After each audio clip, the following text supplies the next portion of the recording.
Marcus's hands were still shaking from CPR when he realized the woman he'd just saved was Victoria Sterling, the billionaire whose face covered every business magazine. She didn't know his name, didn't know he was drowning in medical debt raising his daughter alone in a cramped apartment where the heat barely worked. She didn't know that while she fought for her life on that cold pavement, he'd whispered his dead wife's name begging her for strength. But she would. And when she found him, everything would shatter and rebuild in ways neither could imagine. Before we dive in, hit that subscribe button and turn on notifications, because this story will break your heart and put it back together again. And drop a comment telling me what city you're watching from. I want to see how far Marcus and Victoria's story travels across the world. Now, let's begin. She's not breathing. The words cut through the November cold. Marcus heard them before he saw the crowd, 20, maybe 30 people standing in a circle on Fifth Avenue. Phones up. Recording. Nobody moving. He'd clocked out 6 minutes ago. 16 hours between Morrison Logistics and the loading dock at Pacific Shipping. His back screamed. His feet screamed. Everything screamed. Emma was waiting. His daughter, 8 years old. Probably already asleep on Mrs. Chen's couch because he was late. Again. But something made him stop. Someone call 911. A man in a business suit shouted it like a question. Nobody knelt. Nobody helped. Marcus pushed through. 4 hours earlier. The warehouse floor was 104 degrees. Marcus's supervisor, Jenkins 50-something with a gut and a clipboard, was in one of his moods. Thompson, what the hell is this? Marcus looked up from the pallet he was loading. What's what? This shipment. Half the boxes are damaged. They came in damaged. I logged it. I don't care what you logged. We've got a deadline and you're behind. Jenkins jabbed the clipboard at him. You got a problem working fast. Marcus bit his tongue. He'd been here since 5 a.m. It was now 2 p.m. He had 30 minutes to eat and get to the shipping dock for his second shift. No problem. Good, because Morrison doesn't pay you to think. He pays you to move boxes. Jenkins walked away. The guy next to Marcus, Tommy 22, always smiling, shook his head. Man's got a real gift for making people feel special. It's fine. It ain't fine. You work harder than anybody here and he treats you like, Tommy, it's fine. Marcus grabbed another box. His shoulder popped. He ignored it. Because fine meant employed. Fine meant Emma ate dinner. Fine meant the lights stayed on. Fine was all he had. Now. The woman on Fifth Avenue wore a suit that probably cost 3 months of his salary. Gray skin. Lips going blue. Chest still. Marcus dropped to his knees.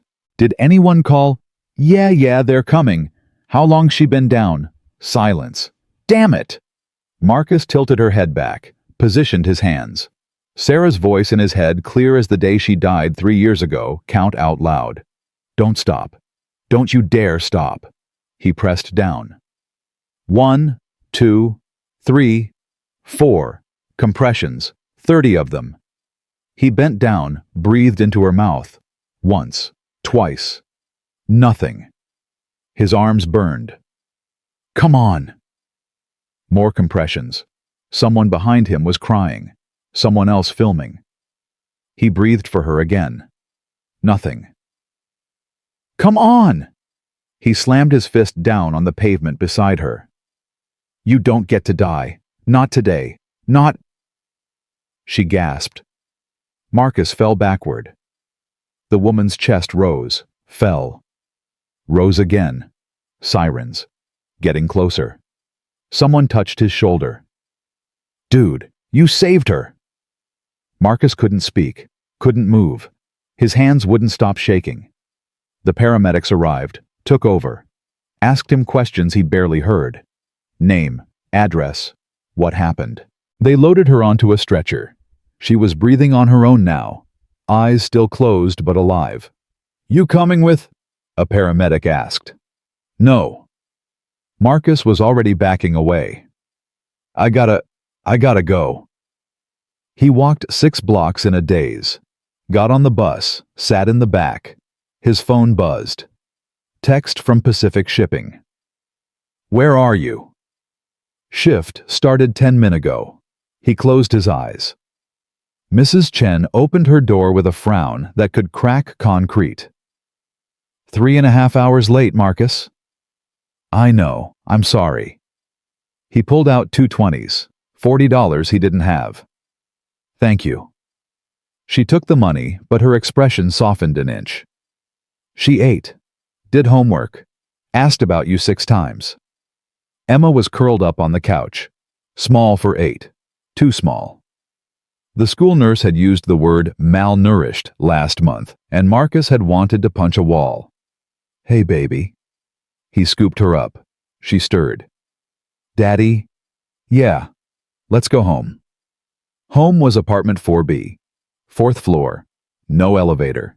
Marcus's legs shook by the 3rd landing. Emma mumbled against his shoulder. You're late. I know. Mrs. Chen says you work too much. Mrs. Chen talks too much. She said Mommy would be mad at you.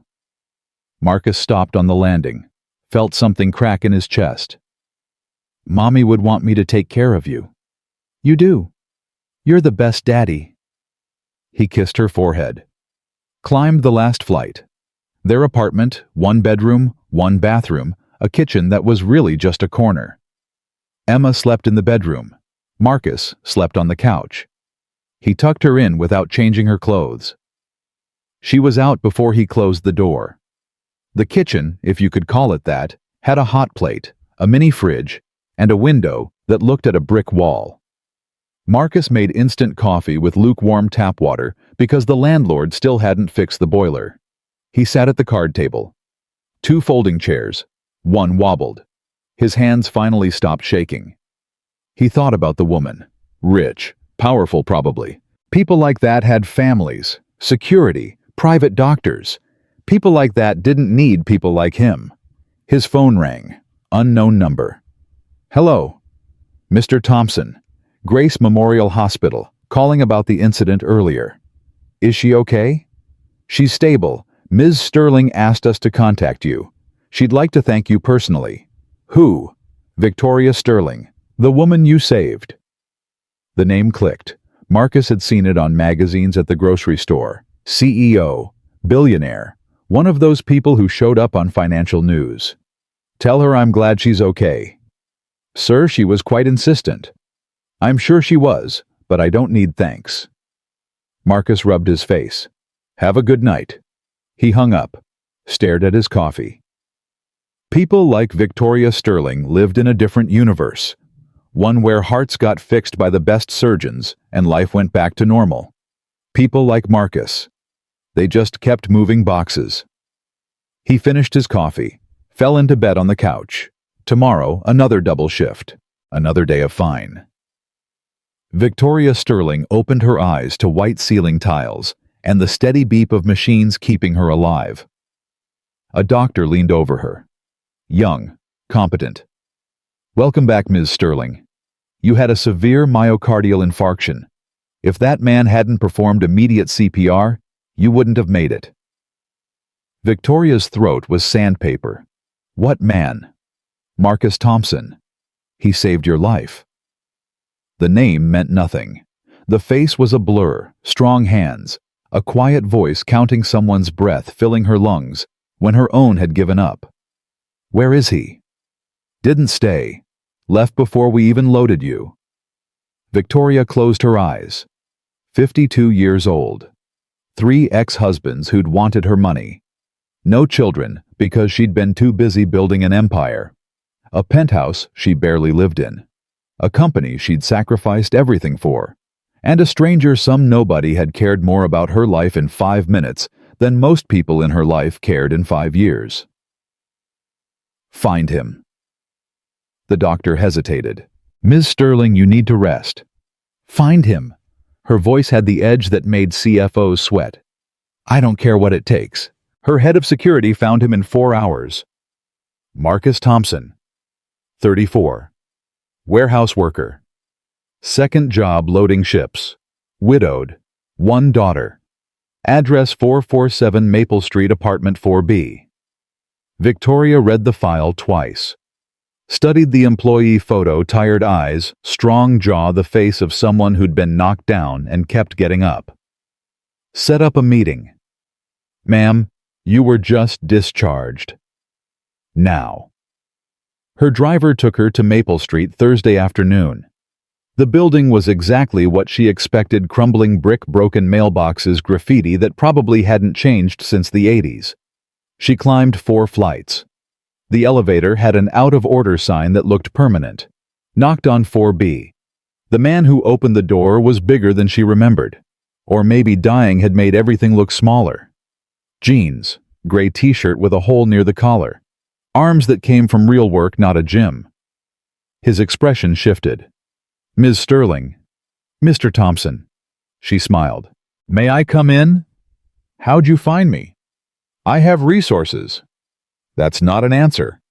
I wanted to thank you. She gestured at the hallway. Please. He stepped aside. Barely. The apartment was tiny, clean but worn. A couch held together with duct tape. Card table with folding chairs. Children's drawings taped everywhere. Horses, rainbows, stick figures holding hands. It smelled like coffee and laundry detergent and effort. Your daughter? Victoria asked. School? Marcus didn't sit. You didn't need to come here. Yes, I did. She set her purse down. You saved my life. You already had the hospital call. That wasn't me. Same thing. His arms crossed. Look, I'm glad you're alive. That's enough. She'd prepared for this, had a check for $50,000 in her purse, had rehearsed the speech about gratitude and second chances. None of it mattered. This man wasn't taking her money. What do you want? She asked. For you to leave. Mr. Thompson.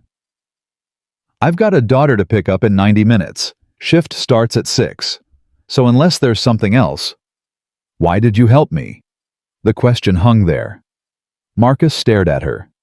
What? Hundreds of people watched me collapse. Filmed it. You were the only one who moved. Why? His jaw worked. Long silence. Then, because nobody helped my wife. Victoria felt the air leave the room. Sarah had a seizure at Safeway. His voice was flat, empty. Brain tumor. People stood around with their phones out while she died next to the cereal. Frosted Flakes. I remember because when I got there the boxes were scattered everywhere and she was... He stopped. By the time someone called 911 it was too late. I'm sorry. Yeah, me too. He walked to the door, opened it. Take care of yourself, Ms. Sterling. She should have left. Should have thanked him and walked away and let this man get back to his life. Instead, I'm offering you a job. Marcus's hand froze on the knob. What? Sterling Industries. Logistics management. You have the experience. Warehouse work. It's the same thing with better pay. She pulled a business card from her purse. Set it on the wobbly card table. Triple your current salary. Full health insurance. Education fund for your daughter. I don't want charity.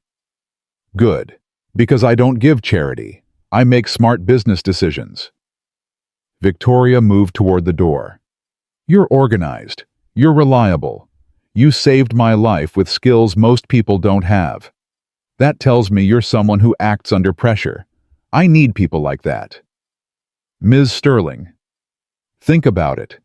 She paused at the door. The offer stands for 48 hours. She left before he could argue. Marcus stared at that business card for 3 days. Emma found it Friday morning. Who's Victoria Sterling? Nobody. He tried to take it back. Emma held it away, reading. Sterling Industries, Chief Executive Officer. Her eyes went huge. Daddy, is this that billionaire lady, the one from TV? Where'd you see TV? Tommy's mom showed us at lunch. It said a mystery hero saved her. She looked up. That was you, wasn't it? Marcus poured cereal into her bowl. Eat. It was you. You're a hero. I'm not a hero, Em. I just helped someone. That's literally what heroes do. She studied the card like it was treasure. Are you going to call her? No. Why not? Because people like Victoria Sterling didn't really help people like them. Because jobs like that didn't go to guys with GEDs and calloused hands. Because nothing in Marcus's life had ever been that easy. Because we're doing fine. Emma's face fell. She was 8. But she knew that was a lie. That afternoon at Morrison Logistics, Jenkins called him into the office. Thompson, I gotta let you go. The words didn't land right. What? Corporate's cutting staff. Last hired, first fired. Jenkins slid an envelope across the desk. 2-week severance. Wrote you a reference. Marcus's vision tunneled. I've been here 2 years. I know. I fought for you. It's done. Marcus walked out. Sat in his truck for 20 minutes, hands on the wheel, not moving. Emma. School supplies. Rent. Food. The electric bill he'd been stretching for 3 months. He pulled out his phone. Called the number on the card. Victoria Sterling's office. This is Marcus Thompson. I need to speak to Ms. Sterling. 1 moment. Then her voice. Mr. Thompson, I was hoping you'd call. That job. Is it still available? It is. Marcus closed his eyes. When can I start? Sterling Industries took up 15 floors downtown. The kind of building Marcus used to walk past and never imagined being inside. Now he had a desk, a computer, a nameplate. Marcus Thompson, Logistics Coordinator. First day, Victoria gave him the tour herself. Break room, coffee's free. Don't touch the bottom pot, been there since Tuesday. She smiled. Operations floor. You'll spend most of your time here. And this, she opened a door, is yours. An office, small, but an office, with a window. I thought I had a desk. You have an office. Victoria leaned against the frame. Welcome to Sterling Industries. He wanted to argue, to say this was too much, but the window had real sunlight. Thank you, he managed. Thank me by doing good work. She started to leave, paused. How's Emma? Good, really good. She's excited I don't have night shifts anymore. Bring her by sometime. I'd like to meet her. The first week nearly killed him. Systems he'd never heard of. Software that made his head spin. Corporate language that felt like code. But logistics that he understood. He saw problems and fixed them. Rerouted shipments. Streamlined processes. By week 3, he'd saved the company $42,000 on the Newark route alone. Victoria called him up to the 20th floor. Her office was massive. Floor-to-ceiling windows. Art that probably cost more than his childhood home. Furniture that belonged in a museum. Impressive work on Newark, she said. Marcus shifted his weight. Just doing the job. You're doing more. She gestured to a chair. Sit. He sat. Are you happy here? Yes. You hesitated. I'm grateful. Different question. Happy, not grateful. He chose words carefully. It's different. I'm still adjusting. Fair? She leaned back, studied him with those sharp eyes. Do you think I hired you out of guilt? Yes. She smiled. Actually smiled. Good. You're not a liar. Ms. Sterling, I did hire you partly because you saved my life, but mostly... She stood, walked to the window. That day on the pavement you didn't think about cameras. You thought about your wife, about how nobody helped her. And you made damn sure I wouldn't die alone like she did. She turned. That's not someone looking for reward. That's integrity. And I built this company on a lot of things, but integrity wasn't always one of them. I'm fixing that. Marcus didn't know what to say.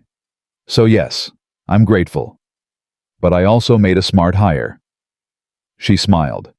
Now get back to work. Those shipping manifests won't optimize themselves. Emma met Victoria on a Friday in late November.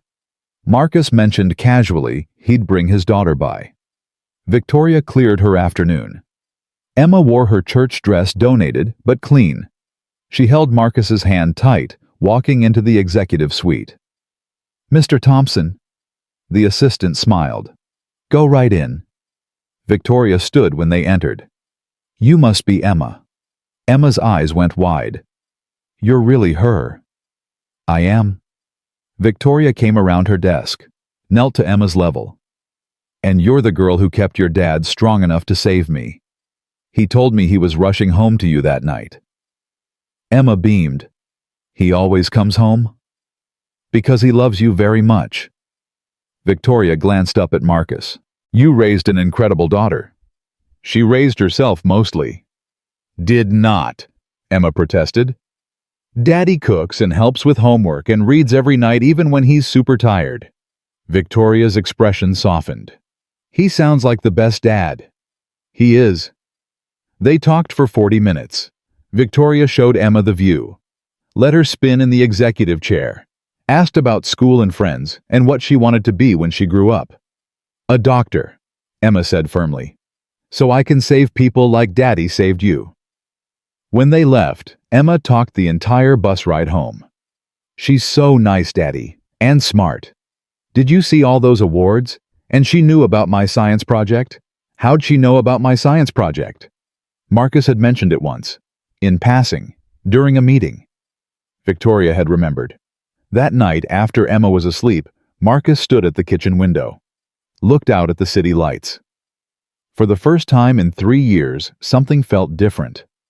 Almost like hope. Marcus was reviewing shipping logs when his phone rang.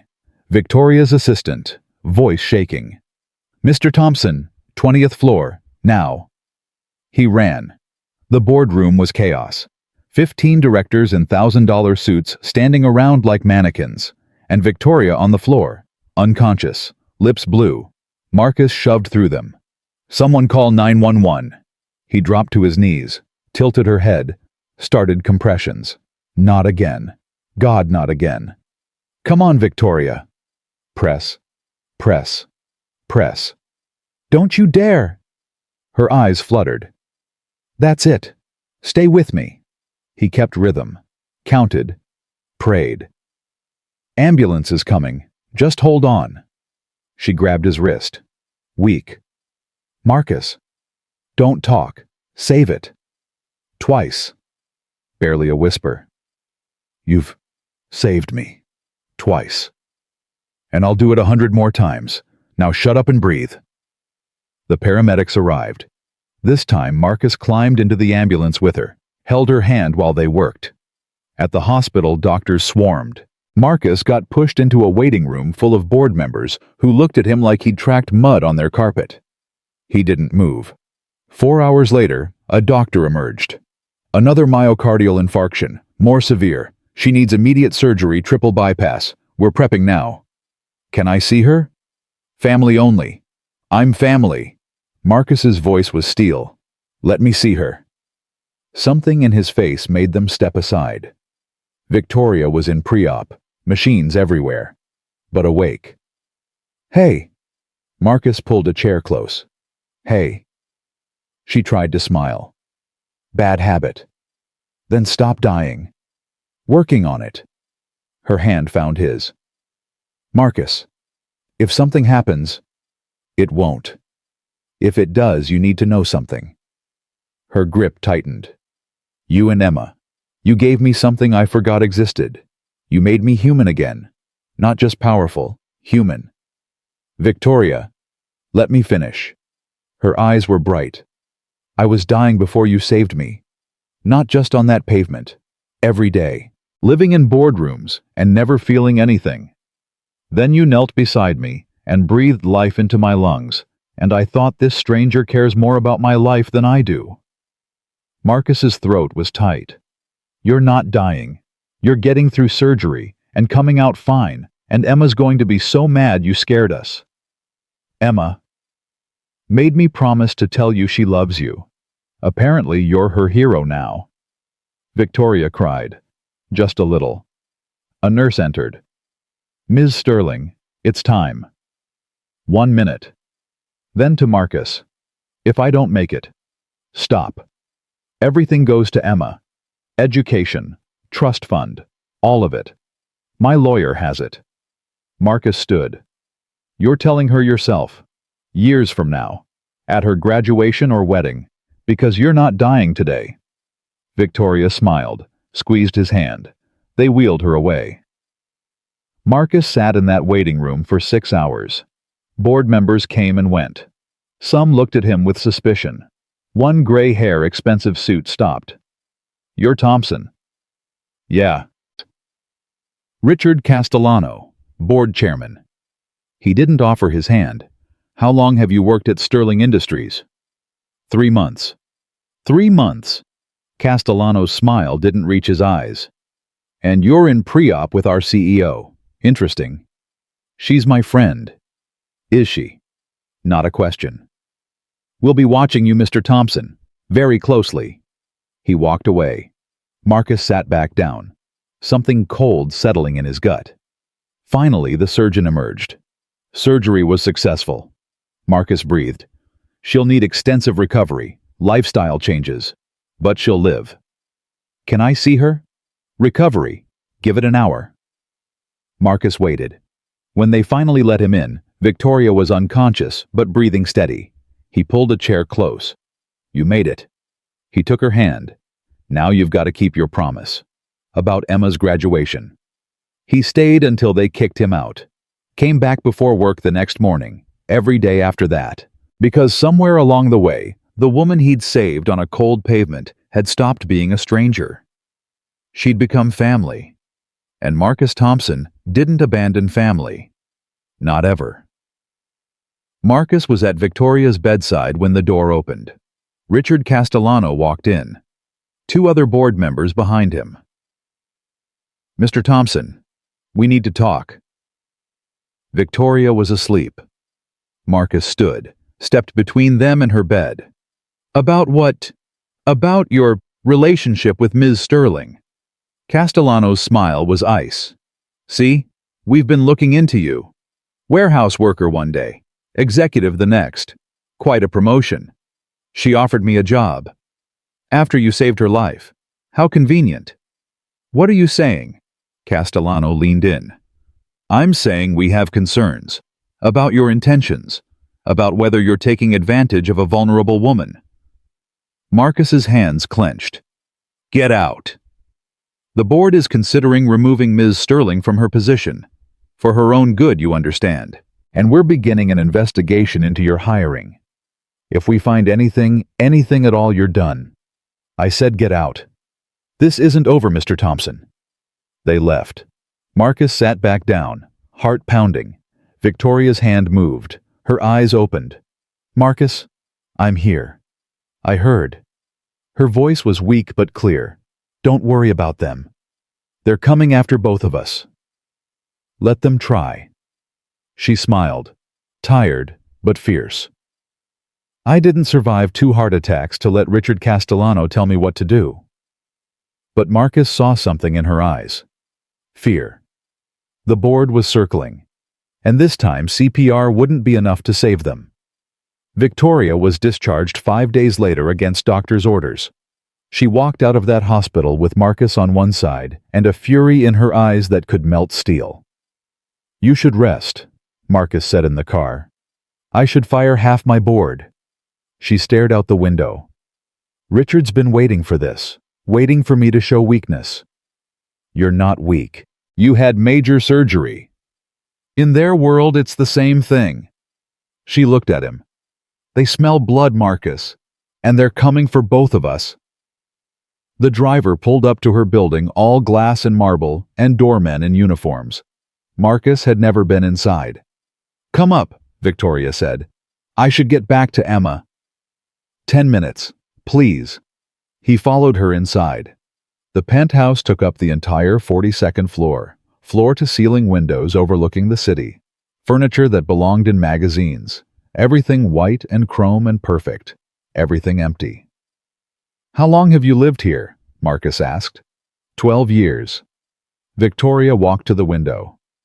"I've probably spent a total of 6 months actually in it. The rest is hotels, offices, boardrooms."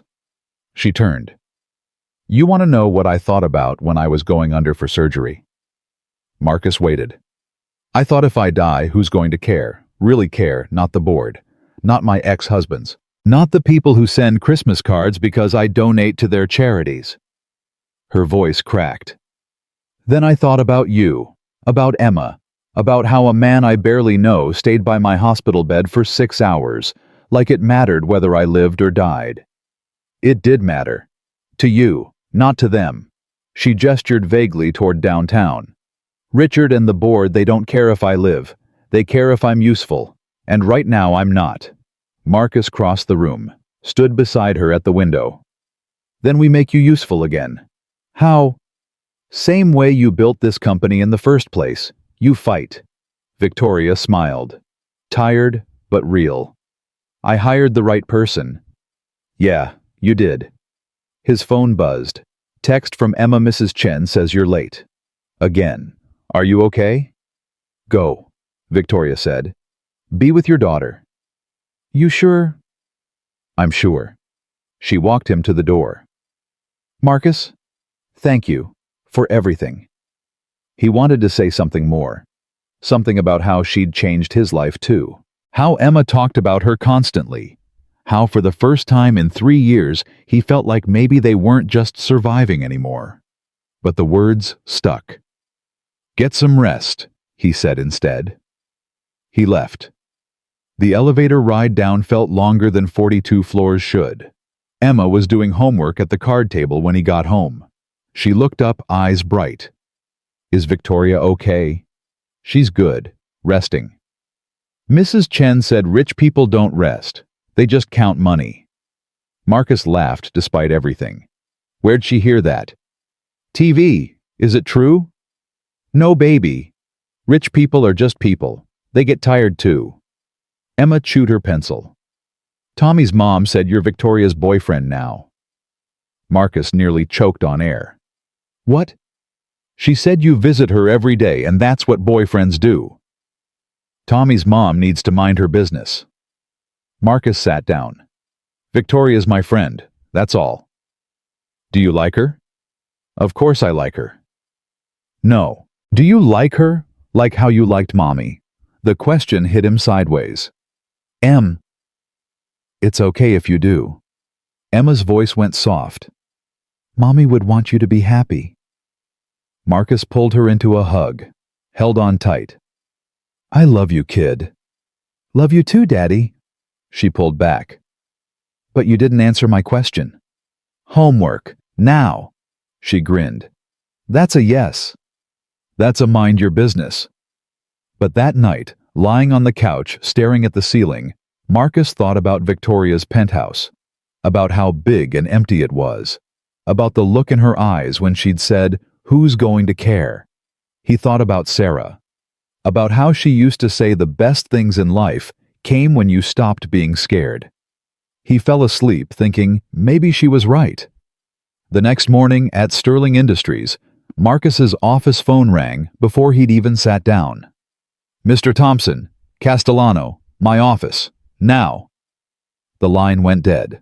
Marcus took the elevator to 22, executive row. Castellano's office was at the end bigger than Victoria's, which said everything about his ego. Richard Castellano sat behind a mahogany desk that probably cost more than Marcus's truck. 2 other board members stood by the window. Marcus recognized one, Patricia Hendricks, CFO. The other was younger, sharper looking. "Mr. Thompson, sit." Castellano didn't look up from whatever he was reading. Marcus sat. "We've completed our preliminary investigation into your hiring." That was fast. "We're efficient." Castellano finally looked up. "Tell me, how does a warehouse worker with a GED become a logistics coordinator at a Fortune 500 company in less than 24 hours? Ms. Sterling offered me a job. After you saved her life. Convenient timing." She saw potential. She saw a man who could manipulate her gratitude. Patricia stepped forward. "We pulled your financials, Mr. Thompson. You're drowning in debt. Medical bills from your late wife. Behind on rent. Second job just to keep food on the table. Then suddenly a six-figure salary, full benefits, and an office with a window."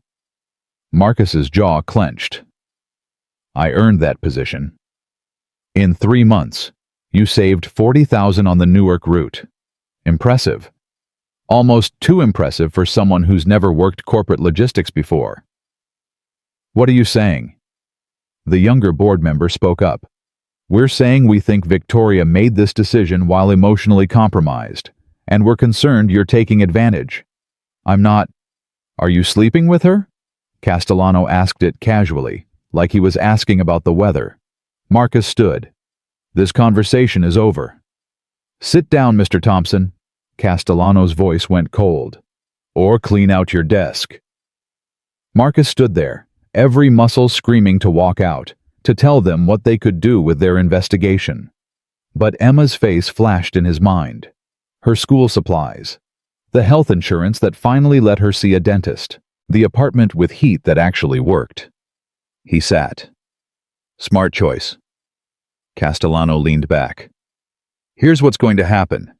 You're going to distance yourself from Ms. Sterling. No more hospital visits. No more personal time in her office.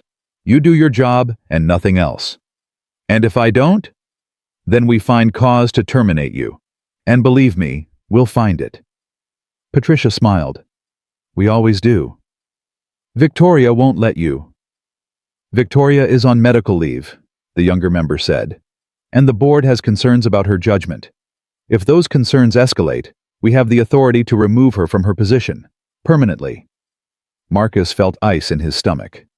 "You can't do that." "We can, if we deem her mentally unfit to lead. And right now—" Castellano spread his hands. "A CEO who makes emotional hiring decisions, who nearly died twice in 3 months, who's formed an inappropriate attachment to an employee." He shook his head. "That doesn't look good, Mr. Thompson. Not for her, and certainly not for you. This is blackmail. This is business." Castellano stood. "You have 48 hours to decide. Stay away from Victoria and keep your job. Or don't and watch everything fall apart. For both of you." Marcus walked out. His hands were shaking again. He made it to the stairwell before he had to stop. Lean against the wall. Try to breathe. They had him cornered. If he stayed close to Victoria, they'd fire him and come after her. If he backed off, she'd be alone facing vultures who wanted her gone. No good options. His phone rang. Victoria. He almost didn't answer. "Marcus, can you come up? I'm back in the office and—" "I can't." Silence. "What?" "I can't come up. I've got work." "Marcus, what's wrong?" "Nothing. I need to focus. I'll talk to you later." He hung up before she could respond. Then he went to his office and closed the door and tried to figure out how everything had gone so wrong so fast. That afternoon, Emma's school called. "Mr. Thompson, this is Principal Morrison. We need you to come in." Marcus's heart stopped. "Is Emma okay?" "She's fine, physically. But there's been an incident. Can you be here in 30 minutes? He was there in 20. Principal Morrison's office smelled like old books and disappointment. Emma sat in a chair looking small and miserable. Her eyes were red. "What happened?" Marcus knelt beside her. "Tell your father what you told me," Principal Morrison said. Emma's voice was tiny. "Some kids said mean things." "What kind of mean things?" "They said—" She hiccuped. "They said you're only dating Victoria for her money. That we're poor and we're using her. That she's going to get tired of us and throw us away like trash." Marcus felt rage flood through him. "Who said that?" "Tommy's mom told Tommy and he told everyone at lunch." Tears ran down Emma's face. "Is it true, Daddy? Are we using her?" "No, baby, no." He pulled her into his arms. "Those people don't know anything about us." But we are poor, and Victoria is rich, and she's our friend. That's all that matters. He looked at Principal Morrison. What are you doing about this? We've spoken to the children involved. But Mr. Thompson, I have to ask, is there any truth to these rumors? Because if there's an inappropriate relationship between you and Ms. Sterling, there's not. It does create an uncomfortable environment for Emma at school. Marcus stood. My daughter is being bullied, and you're asking if I'm dating someone. How about you do your job and protect her instead of listening to gossip? Mr. Thompson, I understand you're upset, but we're done here. He took Emma's hand. Come on, Em. They walked out. In the truck, Emma cried quietly. Marcus didn't know what to say, how to fix it. I'm sorry, baby. It's not your fault. She wiped her eyes. I liked having Victoria in our life. It felt like we had family again, like maybe things were getting better. Things are better. No, they're not. You're sad all the time. You won't talk to Victoria, and now everyone at school thinks we're bad people. She looked at him. What happened, Daddy? Marcus couldn't tell her about Castellano, about the threats, about how the world was set up so people like them couldn't have nice things without someone trying to take them away. It's complicated, he said instead. I'm 8, not stupid. I know you're not stupid. He pulled into their parking lot. Sometimes adults make things harder than they need to be, that's all. Is Victoria one of those adults? No, she's... He stopped. She's good, Em. She cares about us. Then why won't you talk to her? Because if I do, I lose everything. Because rich people and poor people don't get to be friends without someone getting hurt. Because the board is circling and I'm out of moves. I will, he said. Soon. I promise. Emma nodded, but she didn't look convinced. That night, after she was asleep, Marcus's phone rang again. Victoria. This time he answered. You're avoiding me, she said without preamble. I'm not. Don't lie. What did Richard say to you? Marcus closed his eyes. He said to stay away from you, or he'd fire me and come after you. Son of a bitch. A pause. What else? That if I don't back off, they'll remove you from the company. Say you're mentally unfit or emotionally compromised, or whatever corporate speak means you're done. They can try. They can succeed. Marcus's voice was harder than he meant. Victoria, they pulled my financials. They know everything. How broke I was. How fast you hired me. They're building a case that I'm using you, and you're too emotional to see it. That's insane. Is it? Look at us. I saved your life, and 3 days later, I'm making 6 figures. How's that look to the outside world? Silence, long and heavy. So what? Victoria said finally. You're just going to do what they say. Cut me off. Pretend we're not friends. I'm trying to protect you. I don't need protection. I need... Her voice broke. I need to know I didn't imagine this. That you and Emma aren't just another transaction. That when I was lying in that hospital bed thinking I might die, it mattered to you. Really mattered. Of course it mattered. Then act like it. She was crying now. I have spent my entire life surrounded by people who only care about what I can do for them. My ex-husbands wanted money. My board wants control. Everyone wants something. Except you. You didn't want anything. You just gave. And for the first time in decades, I felt like maybe I was worth saving. Not for my company, not for my money. Just for me. Marcus's chest ached. Victoria. I know what the board thinks. I know how it looks. But I don't care, Marcus. I'm 52 years old, and I've wasted enough time worrying about appearances. So here's what I'm going to do. I'm going back to work tomorrow. I'm going to walk into that office and tell Richard Castellano and the entire board exactly where they can shove their investigation. And then I'm going to keep being your friend. Because that's the only thing in my life that feels real anymore. They'll fire you. Let them try. Her voice was steel now. I built that company from nothing. I own 42% of the stock. They can't remove me without a shareholder vote, and I've got enough allies to block it. Richard knows that. He's bluffing. What if he's not? Then I lose. But at least I lose fighting for something that matters. A pause. You matter, Marcus. You and Emma. Don't let them make you think otherwise.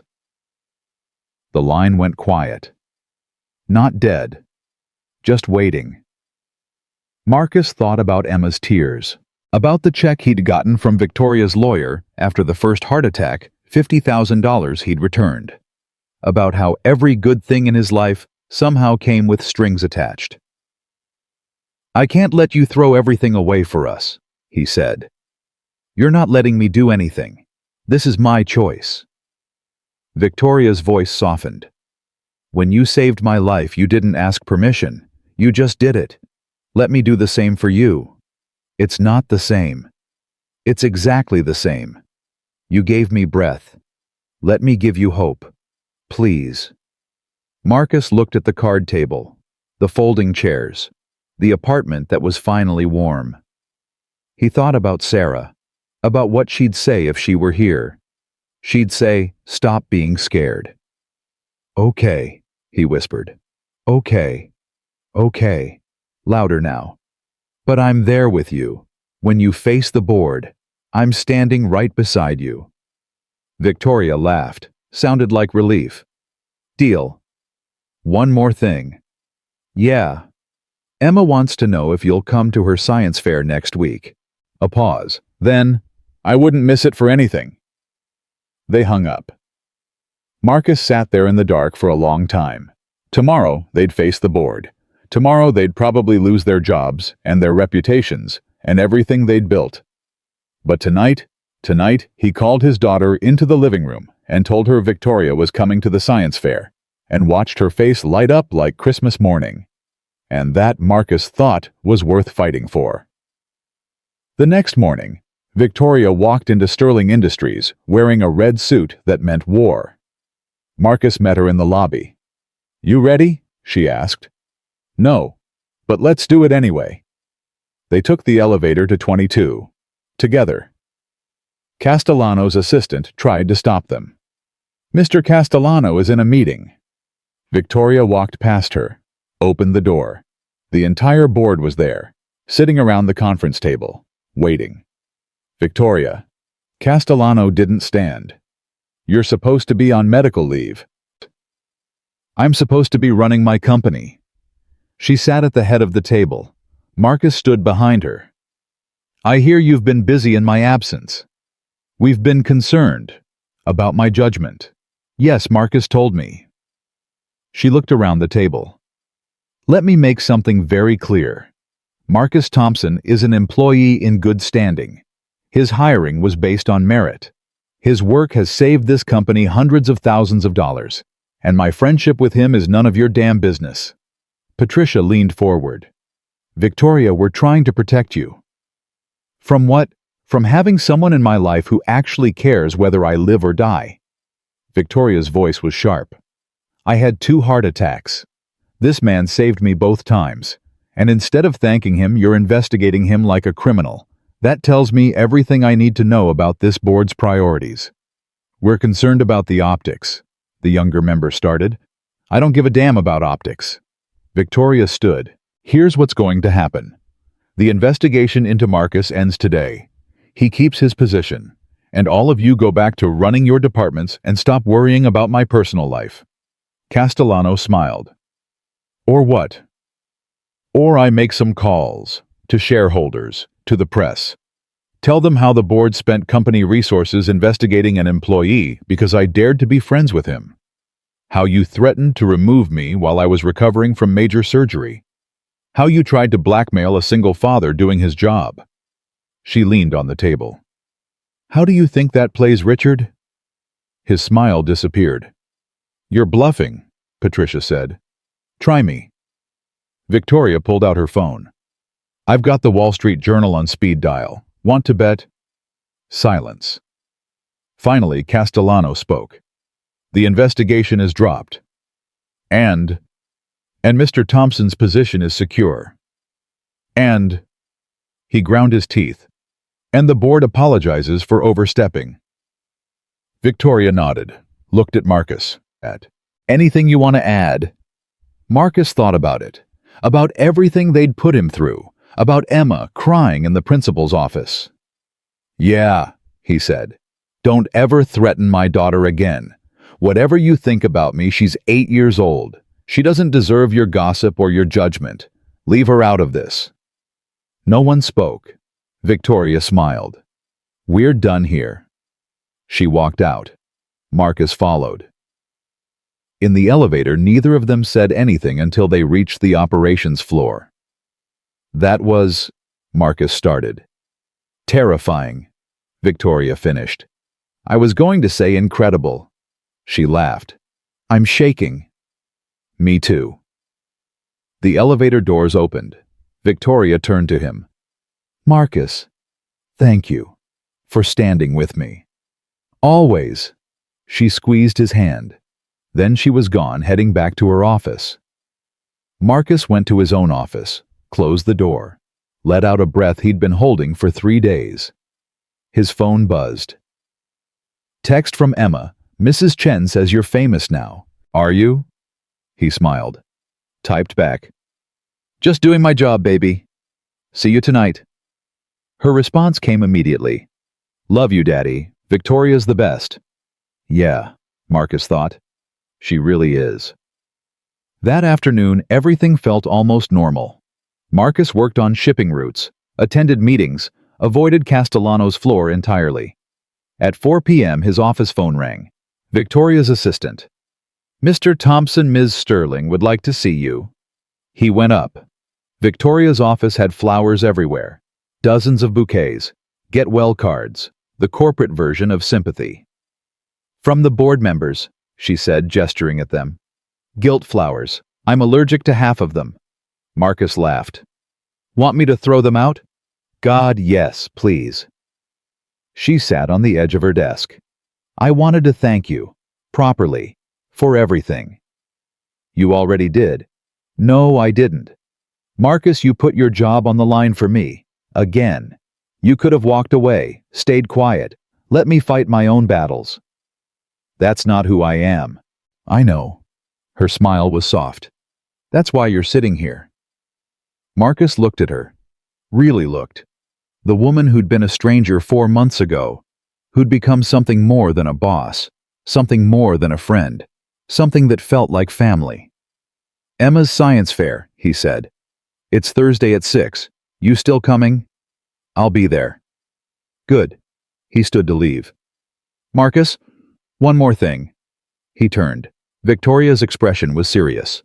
That question Emma asked you, about whether we're just using each other. She paused. Are we? No. You're sure? I'm sure. He met her eyes. You saved us as much as we saved you. Maybe more. Victoria nodded, looked away. Good. Because I'm not ready to lose this. Whatever this is. Neither am I. He left, walked back to his office, and for the first time since the first heart attack, Marcus felt like maybe, just maybe, everything was going to be okay. He was wrong, but he didn't know that yet. Thursday came fast. Emma wore her best dress and carried her science project, a model heart made from papier-mâché and red paint. How does the heart work? She'd explain to anyone who stopped. It's simple. It pumps blood. But it only works when it's connected to other hearts. That's what keeps us alive. Marcus watched her practice in the truck, proud enough to burst. They got to the school at 5:45. The gym was full of parents and projects and noise. Emma set up her table, arranged her heart model just so. She's coming, right? Emma asked for the 10th time. She's coming. 6 o'clock came and went. Victoria wasn't there. Emma's smile started to fade. She probably got stuck in traffic, Marcus said, checking his phone. Nothing. 6:15, 6:30. Other parents came by, asked questions. Emma answered. but her eyes kept going to the door. 6:45. "She's not coming," Emma whispered. "She is. She promised." But the gym was emptying now. The science fair ending. Emma started packing up her project, tears running down her face. It's okay." Her voice was small. "She's busy. I understand." Marcus pulled out his phone, called Victoria, straight to voicemail. "Hey, it's me. Emma's science fair just ended. Call me when you get this." He drove home in silence. Emma cried quietly in the passenger seat.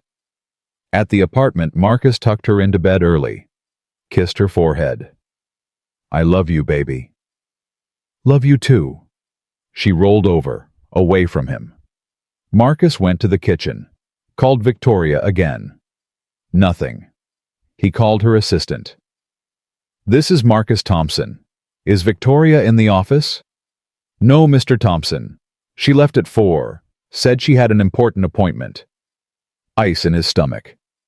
"Did she say where?" "No, but she seemed upset. She was moving fast. Wouldn't answer questions." Marcus hung up, called Victoria's cell again. Again. Nothing. At 11 p.m., his phone finally rang. Unknown number. "Hello, Mr. Thompson." A voice he didn't recognize. Professional, careful. "This is Grace Memorial Hospital. We have Victoria Sterling here. She asked us to call you." The world tilted. What happened? "She collapsed at home. Cardiac arrest. We're Mr. Thompson, you should come. Now." Marcus was in the truck before the nurse finished talking. He drove to Mrs. Chen's apartment, knocked hard enough to wake half the building.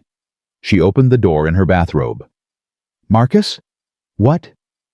"I need you to watch Emma. Now, please." Something in his face must have told her not to ask questions. "How long?" "I don't know." He pressed 320s into her hand. All the cash he had. "I'll call when I can." "Go. She'll be fine." Marcus ran back down, drove to Grace Memorial, going 20 over the limit and praying no cops stopped him. The ER was chaos. He pushed through to the desk. "Victoria Sterling. Where is she?" The nurse typed. "Are you family?" "Yes." The lie came easy now. "Where is she?" "Cardiac ICU, 4th floor. But sir, you can't." Marcus was already running for the elevators. 4th floor. The ICU nurse station. A different nurse, older, kinder looking. "Victoria Sterling, I'm Marcus Thompson. She asked you to call me." Recognition crossed her face. "Room 412. But Mr. Thompson, you should know she's critical. We're still stabilizing her." "Can I see her?" 5 minutes, that's all." Room 412 was all machines and monitors and that hospital smell that brought back every nightmare from Sarah's last days. Victoria was unconscious. Breathing tube down her throat. IVs in both arms. Her skin had that gray color again. Marcus took her hand. It was cold. "I'm here," he whispered. "I'm right here. Don't you dare give up on me. You hear me? Emma needs you. I need you. So you fight. You fight like hell." Her fingers twitched. Barely. But he felt it. A doctor came in.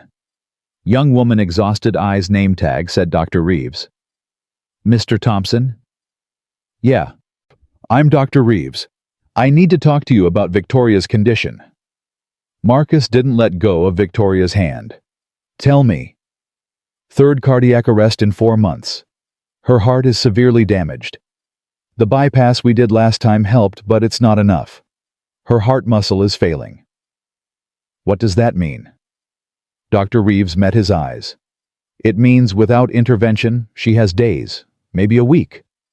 The room tilted. "What kind of intervention?" "She needs a heart transplant." The words didn't make sense. A transplant. It's the only option. We can put her on the transplant list immediately, but... She hesitated. The wait can be months, sometimes years. And in her condition, we don't have that kind of time. So what are you saying? I'm saying we need to discuss end-of-life care.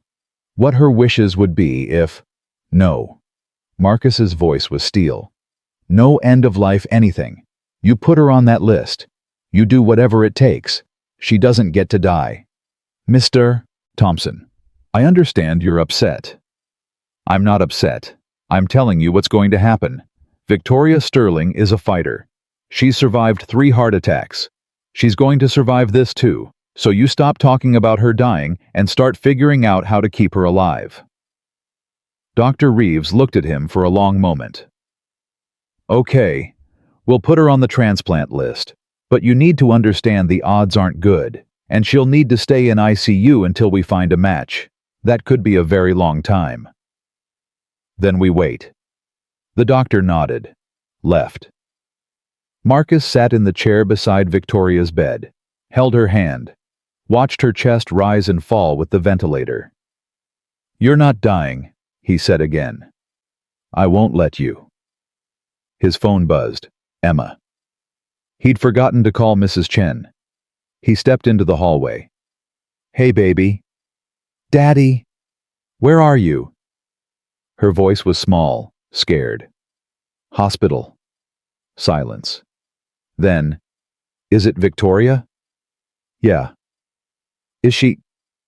Emma's voice broke. Is she dying? Marcus closed his eyes. She's sick, Em. Really sick. But the doctors are helping her. I want to see her. Not tonight. It's late and... Please, Daddy, I need to see her. I need to tell her I'm sorry. Sorry for what? For being mad that she missed the science fair. What if she dies and the last thing I thought about her was being mad? Marcus's heart shattered. Baby, she's not going to die, and she's not mad at you. She loves you. Then let me see her, please. He should say no. Should protect her from seeing Victoria like this, tubes and machines and unconscious. But Emma had already lost one person she loved. If something happened to Victoria, she'd never forgive him for not letting her say goodbye. Okay, tomorrow after school, I'll pick you up. Promise. Promise. They hung up. Marcus went back into the room. A nurse was checking Victoria's vitals. She looked up. You should go home. Get some rest. We'll call if anything changes. I'm staying. Visiting hours. I'm staying. He met her eyes. Try to make me leave. She sighed. I'll bring you a blanket. Marcus spent that night in the chair beside Victoria's bed. Dozed off around 3 a.m. Woke up every time a machine beeped. At 6 a.m. his phone rang. Unknown number again. His heart stopped. Hello. Mr. Thompson, this is Richard Castellano. Not the hospital. Marcus exhaled. How did you get this number? I have resources. Where's Victoria? None of your business. She missed an emergency board meeting last night. Didn't answer her phone. Her assistant said you might know where she is. A pause. Is she sick again? Marcus wanted to tell him to go to hell. But something in Castellano's voice, actual concern, not the corporate kind, made him hesitate. She's in ICU. Heart failure. She needs a transplant. Silence. Long enough that Marcus thought he'd hung up. Then, which hospital? Grace Memorial. Why? Because despite what you think of me, I've known Victoria for 20 years, and I'm coming. The line went dead. Marcus stared at his phone, tried to figure out if that was a threat or something else. An hour later, Castellano walked into the ICU. No suit, just jeans and a jacket. He looked older without the corporate armor. Tired. How is she? He asked.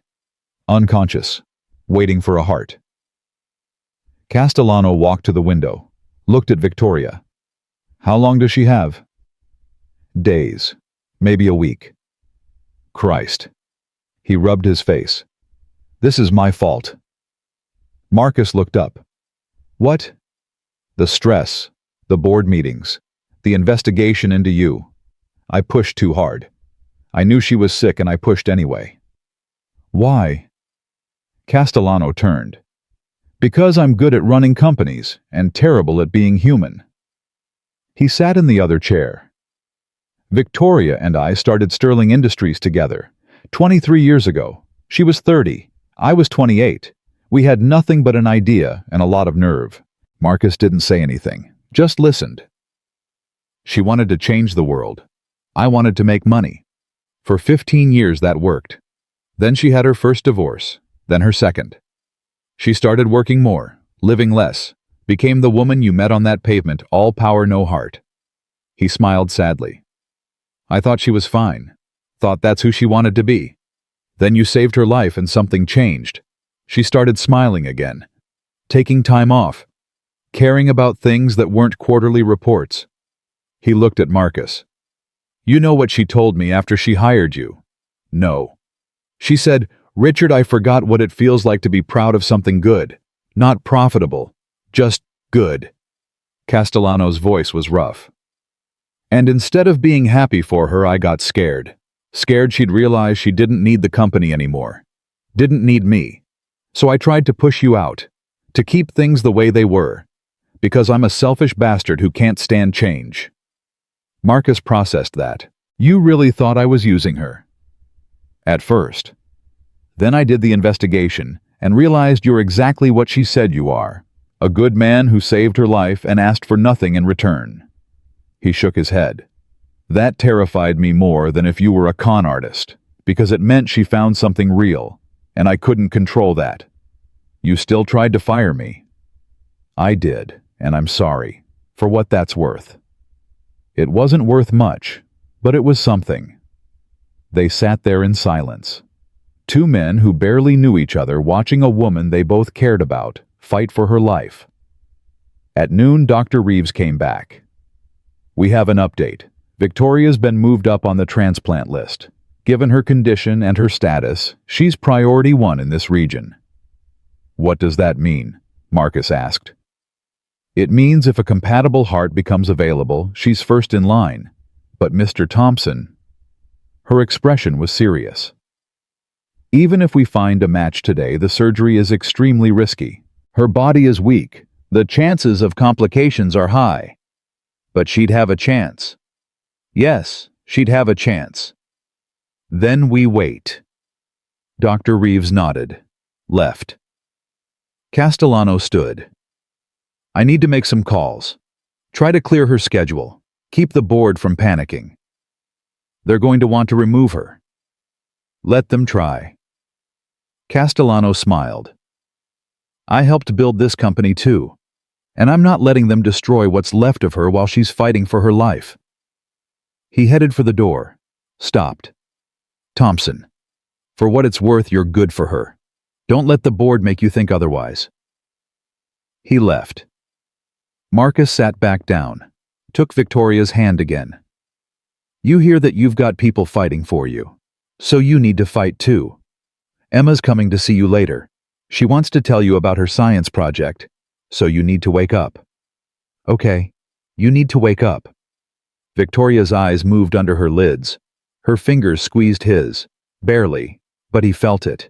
At 3 p.m., Marcus picked Emma up from school. She'd been crying, he could tell. You ready? He asked. She nodded, clutched a piece of paper to her chest.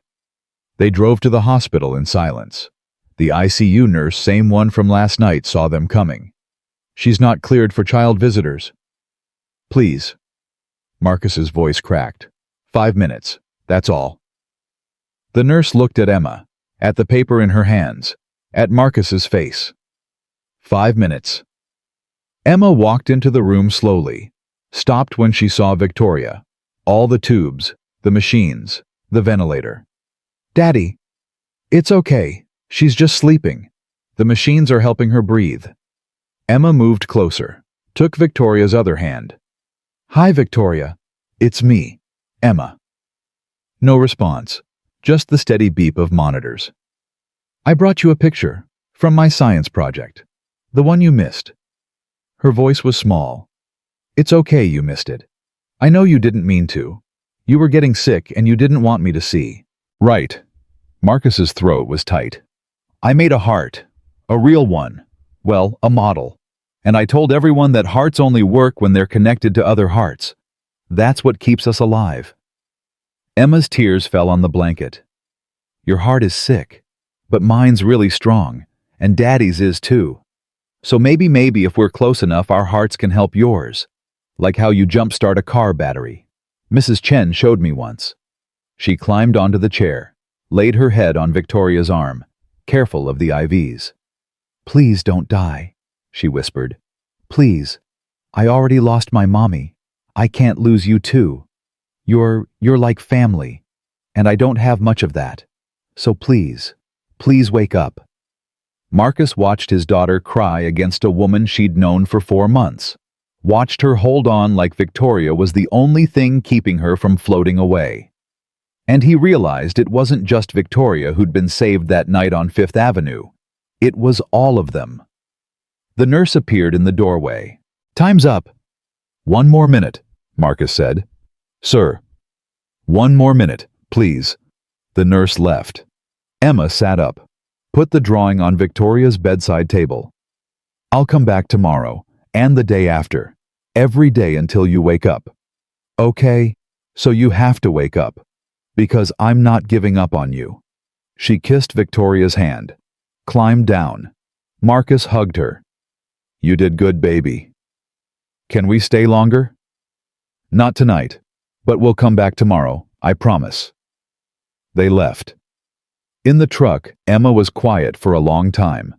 Then, Daddy, what happens if she dies? Marcus didn't have a good answer.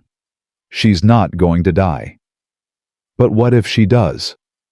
Then, his voice broke. Then we remember how lucky we were to know her, even for a little while. Emma nodded, wiped her eyes. I don't want to be lucky. I want her to stay. Me too, baby. Me too. That night, Marcus couldn't sleep. Kept checking his phone, waiting for a call from the hospital. At 2 a.m. it rang. He answered before the first ring finished. Hello. Mr. Thompson. Dr. Reeves. We have a match. His heart stopped. What? A heart. It's compatible. The donor is in surgery now. If all goes well, we can transplant in 4 hours. 4 hours? I need you to come in, sign consent forms, and Mr. Thompson. She paused. You should know. Victoria's chances of surviving this surgery are about 50-50. Maybe less. Her body is weak. There will be complications, but without the surgery, she dies within days. So, do it. You understand the risks. Do it. Whatever it takes, she gets that heart. We'll prep her now. Get here as fast as you can. Marcus was out the door in 30 seconds. Called Mrs. Chen from the truck. Marcus, it's 2 a.m. They found a heart. For Victoria. Surgery's in 4 hours. Oh, thank God. You need me to keep Emma. Yeah, and Mrs. Chen. If something happens if I don't come back tonight. Don't talk like that. If I don't tell Emma I love her, and that Victoria loved her too, and that some people are worth fighting for, even when you lose.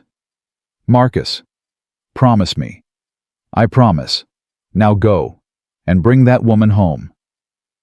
Marcus drove faster than he should have, made it to the hospital in 15 minutes. Dr. Reeves met him in the surgical waiting room, had him sign papers, lots of papers. All of them basically saying Victoria might die and they weren't responsible. He signed everything. We're taking her in now, Dr. Reeves said. Surgery will take 8 to 10 hours. You should go home. I'm staying. She nodded, like she'd expected that. I'll update you when I can. She left. Marcus sat in that waiting room alone. 3 a.m. The hospital was quiet. Just machines beeping somewhere and fluorescent lights humming. He prayed, not because he was particularly religious, but because Sarah used to say prayers were just hope dressed in better words. So he hoped. At 6 a.m., Castellano showed up. brought coffee. "Heard about the surgery," he said, handing Marcus a cup. "How?" "Her assistant. I'm still listed as emergency contact." He sat down. "How you holding up?" "I'm not." "Fair." They sat there, drinking coffee, not talking. At 7, Victoria's assistant arrived. Then 2 other executives Marcus recognized. Then more. By 8 a.m., the waiting room was full of Sterling Industries people, all of them quiet, all of them waiting.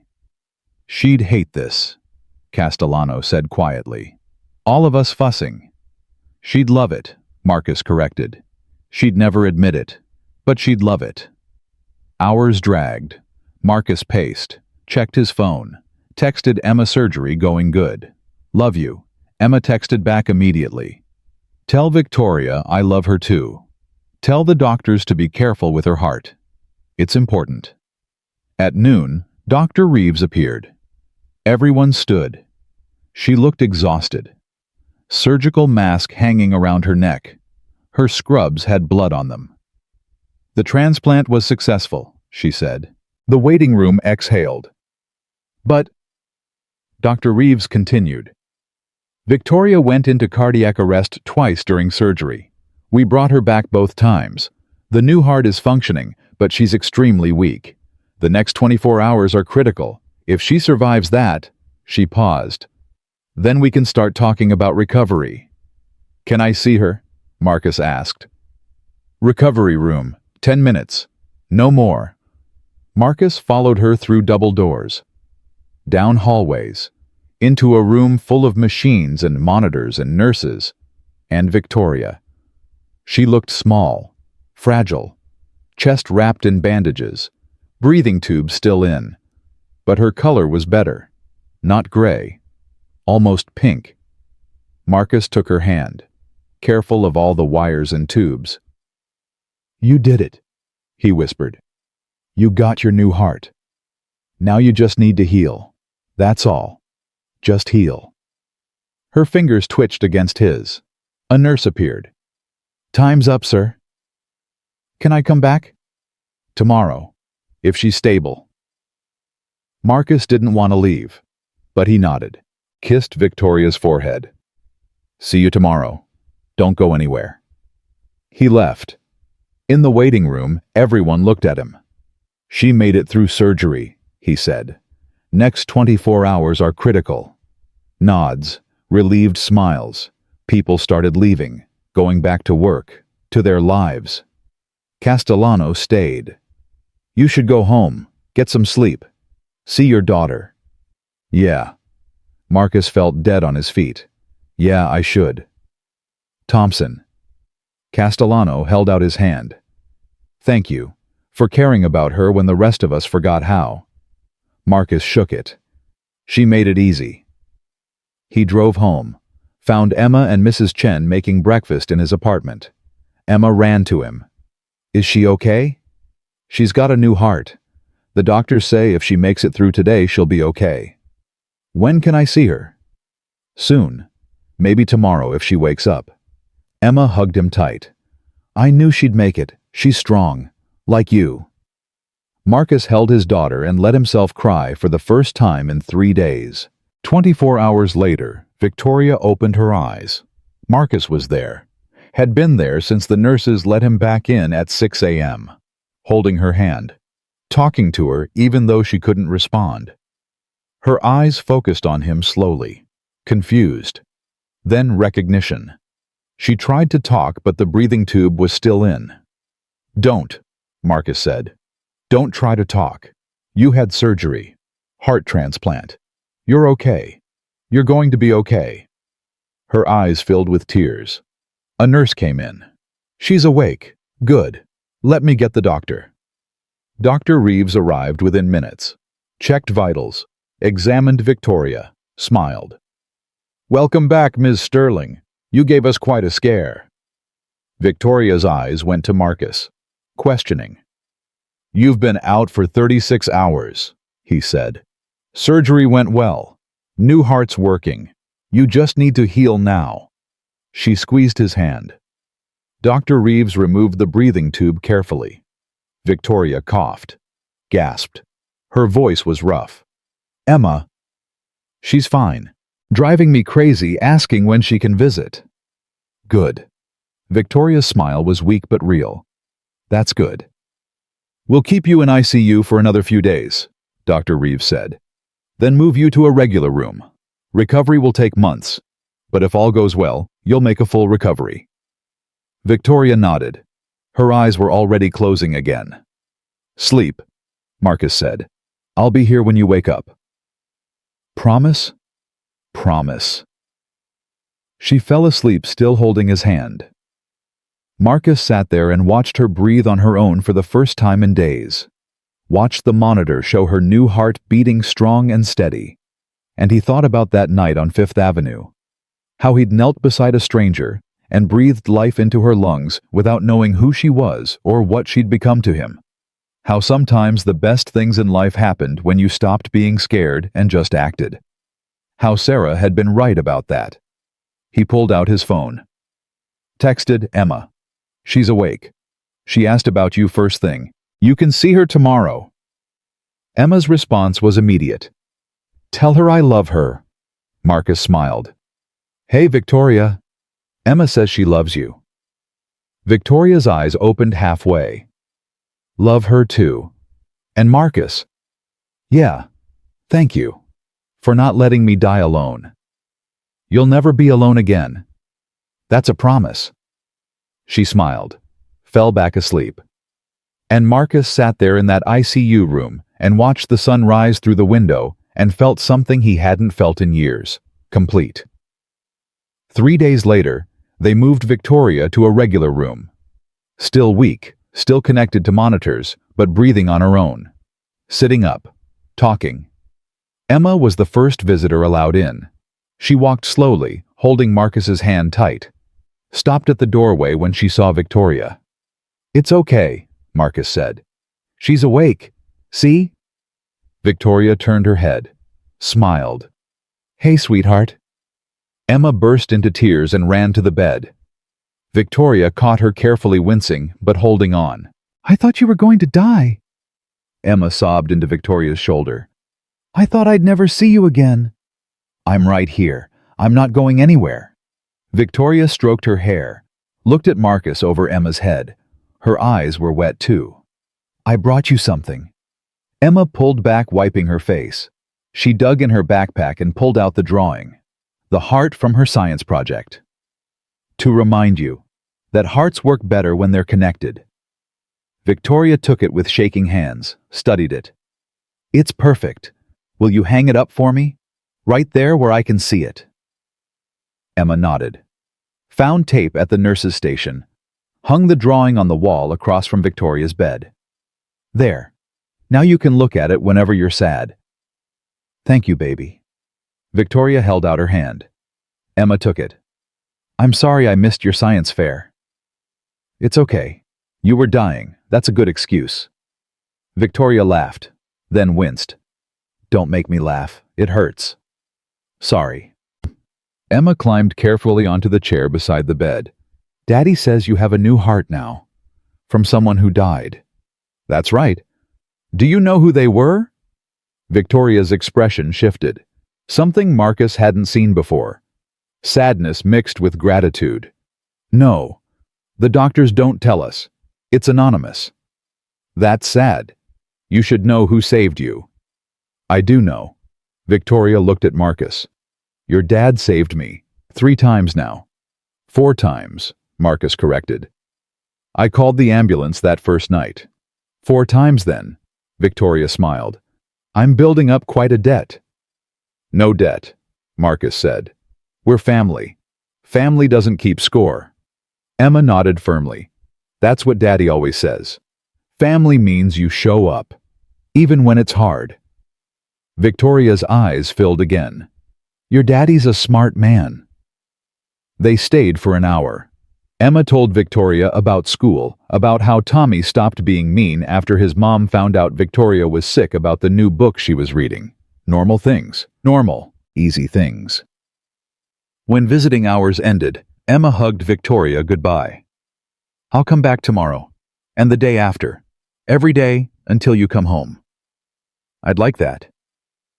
Marcus walked Emma to Mrs. Chen's apartment. Came back alone. Victoria was staring at Emma's drawing when he returned. You okay? He asked. Someone died so I could live. Her voice was quiet. Someone's family is grieving right now while I'm here getting better. How do I live with that? Marcus sat in the chair Emma had vacated. You live well. You make it mean something. That's all you can do. Is it enough? It has to be. Victoria nodded, looked at him. Marcus, when I was under during the surgery, I dreamed about Sarah. His breath caught. What? She was young, healthy. She told me to stop being afraid, that you and Emma needed me to be brave. Victoria's hands twisted the blanket. Then she said, take care of them for me. And I woke up.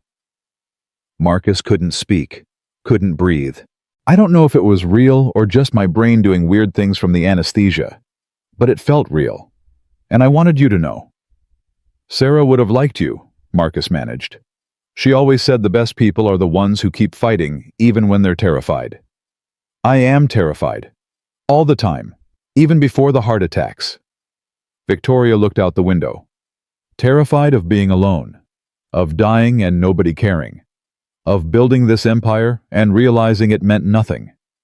She turned back. Then you knelt beside me on that pavement and suddenly I wasn't alone anymore. And that terrified me more than dying did. Why? Because caring about people means you can lose them. I've lost 3 husbands, not to death, just to my own inability to be human.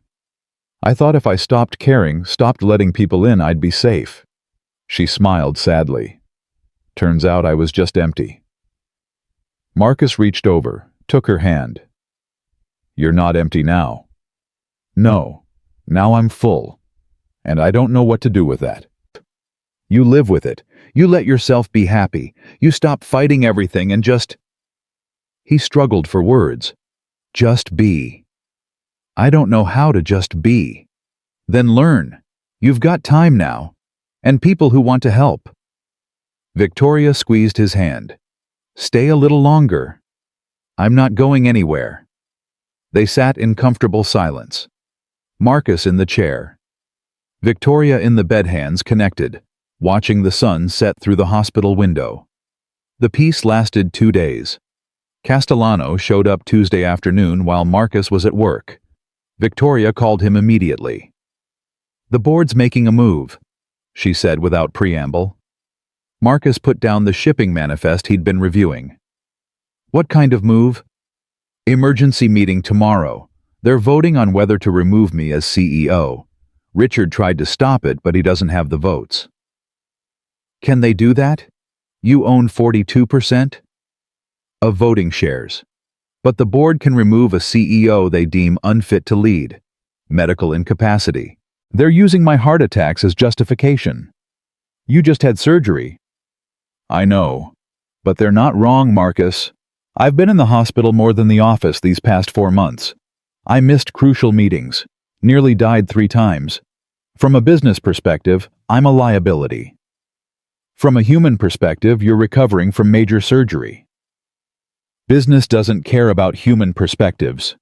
Her voice was bitter. Richard says if I don't show up tomorrow and fight, they'll install Patricia Hendricks as interim CEO. And we both know interim becomes permanent real fast. You can't leave the hospital. The doctor said I need rest and low stress. Going back to work is neither of those things. But if I don't, I lose everything I built. Marcus closed his office door. What do you want to do? Silence. Long enough that he thought she'd hung up. Then, I want to let it go. What? The company, the CEO position, all of it. Victoria's voice was quiet but steady. I'm 52 years old, and I've spent 30 years building an empire that almost killed me. Maybe it's time to step back. Let someone else run things while I figure out how to actually live. You mean that? I think I do. For the first time in my life, I have people I care about more than quarterly earnings. You, Emma. Even Richard, though he drives me insane. And I almost didn't get to keep any of it because I worked myself into 3 heart attacks." She laughed, but it sounded like crying. "So yeah, maybe it's time to choose differently." Marcus thought about that, about Victoria walking away from Sterling Industries, about what that would mean. "The board meeting is tomorrow at 2 p.m., Victoria continued. "I could show up, fight, probably win because Richard's backing me and he's got influence. Or I could call them right now and resign, on my terms, not theirs. What does your heart tell you to do?" My heart is 24 hours old and doesn't get a vote yet. But she was smiling. He could hear it. "What do you think?" "I think." Marcus chose his words carefully. "I think you should do whatever lets you sleep at night. And if that means walking away from the company, then walk away. But if that means fighting one more time to keep what's yours, then fight. Either way, you're not alone. If I resign, they'll come after you next. You know that, right? I'm the only thing protecting your position. Let them try. I've been fired before. I'll survive." Victoria was quiet again. Then, "Marcus, what are we doing here?" "What do you mean?" "This. You and me. You're sitting in your office talking me through a career crisis like it's the most natural thing in the world. I'm calling you instead of my lawyers or my executives. Emma draws me pictures and visits me every day like I'm—" She stopped. "Like I'm family. And I don't understand how this happened. How a stranger became the most important person in my life in 4 months." Marcus's throat was tight. "I don't understand it either, but I'm not fighting it anymore." "Neither am I." Her voice softened. "I'll call the board. Tell them I'm stepping down. Patricia can have the CEO position. Richard can have the headache. And I can have time to heal, to figure out what comes next." "Yeah, time sounds good." They hung up. Marcus sat at his desk and realized his hands were shaking. Not from fear this time, from something else. Something that felt dangerously close to hope. His phone buzzed. Text from Victoria. "Thank you for reminding me what matters." He typed back, "Anytime." Then added, "Proud of you." Her response came immediately. "Don't make me cry. These nurses already think I'm unstable." Marcus smiled, went back to work. That night, Victoria called an emergency board meeting by conference from her hospital room. Marcus wasn't there, but Castellano told him later what happened. Victoria on speakerphone, weak but clear. "I'm resigning as CEO effective immediately. Patricia, the position is yours. Richard. I'm staying on the board but stepping back from day-to-day operations." Questions. Dead silence. Then Patricia. "Victoria, you don't have to do this. We can wait until you're recovered. I'm not doing this because you're forcing me out.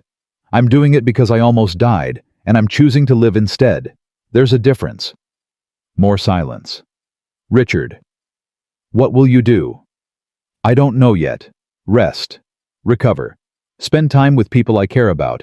Figure out who I am when I'm not running a company." A pause. "But I'll be watching. And if you run my company into the ground, I'll come back and take it away from you. Clear." Nervous laughter. Patricia, crystal clear. And Victoria, "Thank you. For everything you built. We won't let you down. See that you don't." She hung up. Just like that, 30 years of empire building ended with a phone call. Castellano visited her an hour later, found her crying. "Second thoughts?" he asked. "No, just processing." She wiped her eyes. "I built that company from nothing, Richard. It was my whole life. And I just gave it away in 5 minutes." "You didn't give it away. You chose something else. There's a difference." "Is there?" He sat down. 23 years ago, you told me we were going to change the world, and we did. We built something that mattered, employed thousands of people, changed industries, made a difference." He smiled. "But somewhere along the way, we forgot why we started. We got so busy running the empire, we forgot to live in it." "When did you get so philosophical?" When I watched you almost die 3 times and realized I'd spent 20 years working beside you and barely knew you. That's not success, Victoria. That's just sad. She laughed, cried. I'm going to miss it. The work, the challenge, the feeling of building something. So build something else, something smaller, something that doesn't require 60-hour weeks and constant stress. He stood. You've got time now, and a second chance most people don't get. Don't waste it trying to be who you were. Figure out who you want to be. After he left, Victoria stared at Emma's drawing on the wall. Hearts work better when they're connected. She picked up her phone, called Marcus. Hey, he answered. You okay? I did it. I resigned. How do you feel? Terrified, relieved, free. All of it at once. That sounds about right. Marcus, can you and Emma come by tomorrow? I want to talk to you about something. What? Tomorrow. I need to say it in person. Okay. After Emma's school, around 4. Perfect. And Marcus? Thank you for being proud of me. Nobody's said that to me in a very long time. Get used to it. They hung up. Victoria lay back in her hospital bed and felt something she hadn't felt in years. Peace. The next day, Emma and Marcus arrived at 4:15. Emma brought flowers from the hospital gift shop, daisies in a plastic vase. They're beautiful, Victoria said. Put them right next to your drawing. Emma did, then climbed into her usual chair. Daddy says you quit your job. I did. Are you sad? A little, but mostly relieved. Mrs. Chen says when you quit a job, you don't like you're brave. Are you brave? Victoria smiled. I'm trying to be. Good, you should be. Because brave people are the best people. Daddy's brave. He saved you even though he was scared. That's what brave means. Marcus cleared his throat. Why don't you go get a snack from the vending machine I gave you quarters this morning? Emma's eyes lit up. Can I get cookies? 1 pack. And don't eat them all at once. She ran out. Victoria waited until the door closed. You wanted privacy. You said you had something to say. I do. She took a breath. This was harder than resigning from the company. Marcus, I need to tell you something and I need you to just listen, okay? He nodded. When I woke up from surgery and saw you sitting there, the first thing I felt wasn't relief that I was alive. It was relief that you were there, that I didn't wake up alone. Her hands twisted the blanket. And I realized something. I'm in love with you. Marcus went very still. I know it's fast. I know it's complicated. I know you lost Sarah, and you probably don't feel the same way, and that's okay. But I'm 52 years old, and I just got a second chance at life, and I'm done being afraid of caring about people. She met his eyes. So there it is. I love you. And I love Emma. And if you want to just stay friends, that's fine. But I needed you to know. The silence stretched. Then Marcus started laughing. Victoria's face fell. Oh God, I'm sorry. Forget I said anything. Victoria. He moved closer, took her hand. I'm not laughing at you. I'm laughing because I've been in love with you for 2 months and I thought I was insane. She stared. What? Since that day you came to Emma's science fair. Since you knelt down and talked to her like she mattered. Since you remembered her project and asked questions and made her feel seen. He smiled. I went home that night and thought I'm in love with a billionaire CEO and I have no idea what to do about it. You love me. Yeah, I really do. Victoria started crying. This is the worst timing. I'm in a hospital bed. I can't even hug you properly without pulling an IV. I don't care about timing. Marcus leaned over carefully, kissed her forehead. I care about you. What about Sarah? Sarah would tell me to stop being an idiot and let myself be happy. She'd probably really like you, actually. You're both stubborn and smart and completely terrifying when you want to be. Victoria laughed through tears. I'm terrifying. In the best way. The door opened. Emma walked in eating cookies, stopped, looked at them. Are you guys kissing? Not yet, Marcus said, but we're working on it. Emma grinned. Finally, I told Mrs. Chen you liked each other. She said I was imagining things. But I was right. I'm always right about love stuff. Oh, really? Victoria wiped her eyes, smiling. What else are you right about? That you're going to be my new mom. Not replace my real mom, but like an extra mom. Is that okay? Victoria looked at Marcus. He nodded. That's more than okay, sweetheart. That's perfect. Emma climbed onto the bed. Careful of the wires. Hugged Victoria. Good, because I already drew a picture of our family. It's me and Daddy and you. Want to see? More than anything. Emma pulled out a folded paper from her backpack. Unfolded it. 3 stick figures holding hands. 1 tall one, medium, 1 small. All of them smiling. Above it, in careful crayon letters, Our Family. Victoria's tears came harder. Can I keep this? It's yours. I made it for you. Marcus watched his daughter and the woman he loved sitting together on that hospital bed. Watched them look at a crayon drawing like it was the most precious thing in the world. And he thought about that night on Fifth Avenue, about how he'd almost walked past Victoria, almost kept going home to his empty apartment and his empty life, about how one decision, one moment of choosing to help instead of turning away had changed everything. Daddy, you're crying, Emma said. Happy tears, baby. Just happy tears. Those are the best kind. She looked at Victoria. When can you come home? Soon. Maybe next week if the doctors say I'm ready. Where will you go to your big apartment? Victoria hesitated, looked at Marcus. I don't know yet. I haven't thought about it. You could stay with us, Emma said immediately. We don't have a lot of room, but we could make space. Daddy could sleep on the couch, and you could have his bed, and I could sleep with you if you get scared at night, because hospitals are scary, and you probably don't want to be alone. Marcus interrupted gently. Victoria's apartment is probably a little more comfortable than our place. But it's empty. She said so. Empty apartments are sad. Emma looked at Victoria. Right. Victoria agreed softly. Very sad.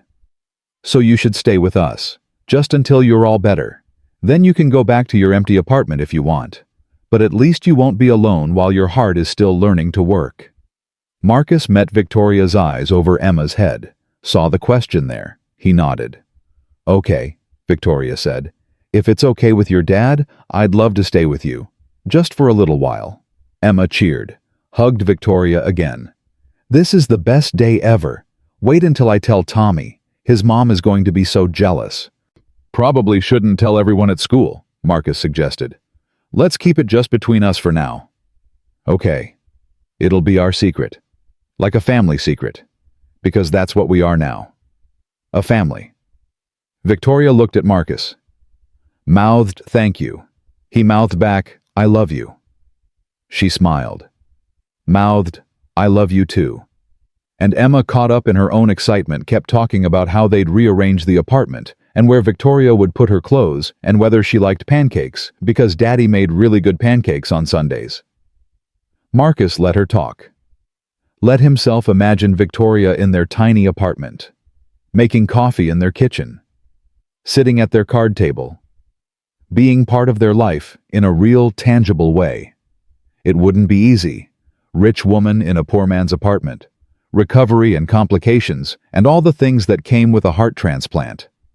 But they'd figure it out, because that's what families did. They showed up, even when it was hard, especially when it was hard. Victoria came home on a Tuesday morning in early December.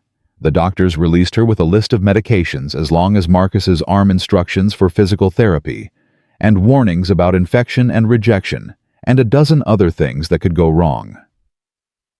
She needs complete rest, Dr. Reeves said, walking them to the hospital entrance.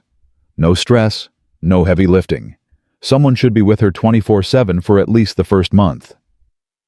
I took family leave, Marcus said. I'll be there. Dr. Reeves looked at him. At Victoria. At the way they held hands like letting go meant drowning. You two are good for each other. Don't let anyone tell you otherwise. Marcus drove carefully. Every pothole felt like it might shatter Victoria. She sat in the passenger seat looking pale and thin, and more fragile than he'd ever seen her. You okay? He asked. Terrified. What if your apartment has stairs I can't climb? What if I'm too weak to do anything? What if I'm just a burden? 4th floor. You've climbed them before, and you're not a burden. You're family. She nodded. Didn't look convinced. The building looked different through Victoria's eyes. Marcus saw it now, the crumbling brick, the broken mailboxes, the graffiti that never got cleaned. Saw it the way a woman who lived in a penthouse would see it. It's not much, he said, parking. It's home. Victoria squeezed his hand. That's more than I've had in a long time. They climbed the 4 flights slowly. Victoria had to stop on every landing to catch her breath. Marcus stayed close, ready to catch her. I used to run marathons, she said on the 3rd landing. Now I can barely climb stairs. You had major surgery. Give it time. I hate being weak. You're not weak. You're healing. Different thing. They made it to 4B. Marcus opened the door. Emma had decorated. Paper chains hung from the ceiling. A banner made from printer paper taped together said, Welcome home, Victoria, in crayon. Flowers from the dollar store sat on the card table in a mason jar. Victoria stopped in the doorway. Started crying. Do you like it? Emma appeared from the bedroom, bouncing. I made everything myself. Well, Mrs. Chen helped with the high parts because Daddy said I'm not allowed to stand on chairs. But I did all the coloring. It's perfect. Victoria knelt down carefully, slowly, and hugged Emma. Thank you, sweetheart. Come see your room. Emma grabbed Victoria's hand, gentle, like Marcus had taught her. Led her to the bedroom. Marcus's bedroom. The only bedroom. He'd cleaned it top to bottom, changed the sheets, moved his clothes to the living room, put fresh flowers on the nightstand, real ones this time, from an actual florist. Daddy gave you his bed because it's more comfortable, Emma explained. And I put extra pillows in case your back hurts.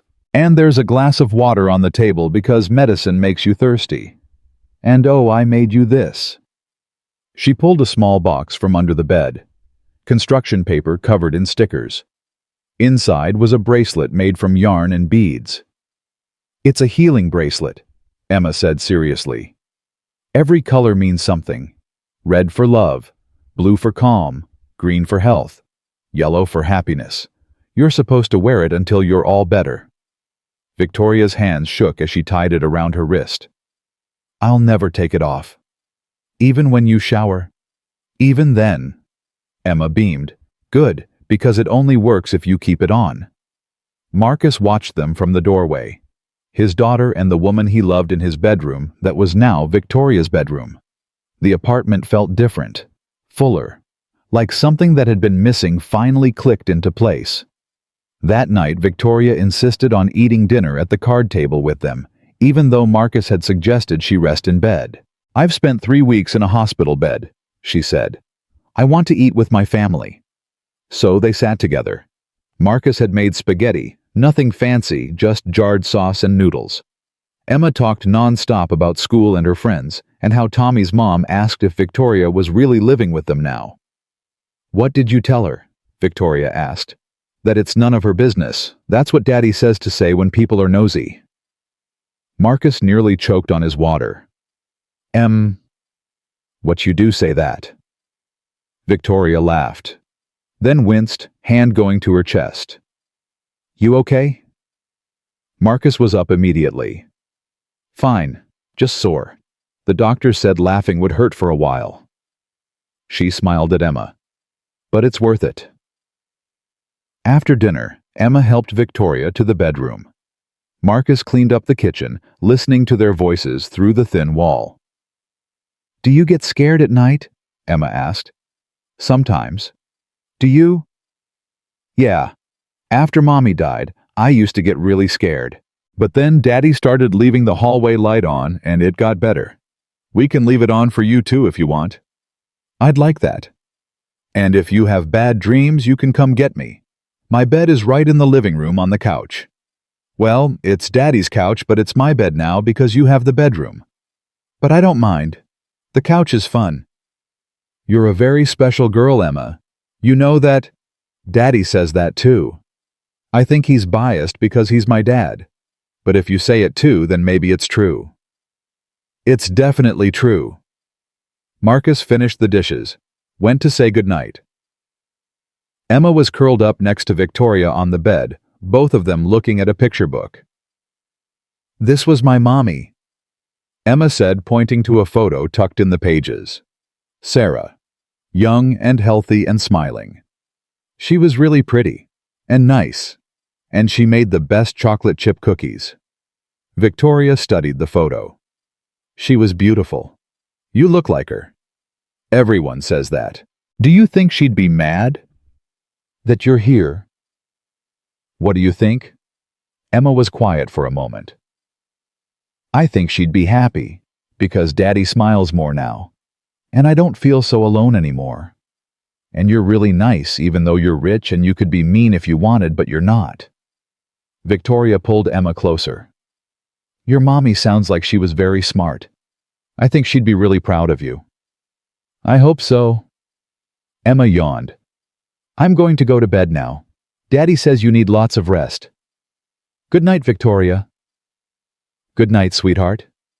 Emma kissed Victoria's cheek, hugged Marcus, went to her couch bed in the living room. Marcus sat on the edge of Victoria's bed. You need anything? Just you, for a minute. He lay down beside her carefully. She curled into his side head on his shoulder. This is crazy, she whispered. 6 months ago, I was running a Fortune 500 company. Now I'm living in a 4th-floor walk-up with a man I barely know and his 8-year-old daughter, having regrets. Not even a little bit. She tilted her head up. Marcus, I'm scared. Of what? That this won't last. That my body will reject the heart. That I'll die and leave you and Emma alone. That I'll wake up one day and this will all have been a dream. Marcus kissed her forehead. You're not going anywhere. And this is real. I'm real. Emma's real. That healing bracelet she made you is definitely real. Victoria laughed softly. It is pretty real. So stop worrying about tomorrow. Just be here, right now, with me. She nodded against his chest. Okay. They lay there in the dark, the hallway light casting shadows on the wall, Emma snoring softly from the living room. Traffic sounds from outside. All of it normal and ordinary and perfect. Marcus. Victoria's voice was sleepy. Thank you for letting me be part of this. Thank you for choosing us. She fell asleep in his arms. Marcus stayed until he was sure she was deep under. Then he carefully extracted himself, went to the living room, covered Emma with her blanket, kissed her forehead. Then he lay down on the floor with a pillow and a spare blanket because Emma had his couch and Victoria had his bed, and he'd never been happier to sleep on hardwood in his life. The first week was hard. Victoria was weak and frustrated and in pain. The medications made her nauseous. Physical therapy made her cry. Her body ached constantly. Marcus helped her to the bathroom, helped her shower, made her eat even when she didn't want to, counted out pills, monitored her temperature, watched for signs of infection or rejection. Emma helped too. She'd sit with Victoria and read to her, show her homework, tell her stories, make her smile when the pain got bad. You're very good at this, Victoria said one afternoon. Emma was painting Victoria's nails carefully, tongue sticking out in concentration. At painting nails, at taking care of people, you're a natural. I took care of Daddy after Mommy died. He was really sad, so I'd make him smile. It's kind of my specialty. It's a good specialty to have. Emma finished the last nail, pink with sparkles. There. Now you look fancy. Victoria held up her hands. The nails were messy and uneven and absolutely perfect. I love them. Really? Because I kind of messed up your thumb. They're the best nails I've ever had. Emma grinned, curled up next to Victoria on the bed. Can I ask you something? Anything. Are you going to marry my daddy? Victoria blinked. That's we haven't really talked about, because I think you should. He loves you. And you love him. And we're already kind of a family, so we might as well make it official. That's what Mrs. Chen says. She says you two are obviously in love and you should stop dancing around it and just get married already. Mrs. Chen has a lot of opinions. She's old. Old people always have opinions. But she's usually right. Emma looked up at Victoria. So are you going to marry him? Would you want me to? Duh.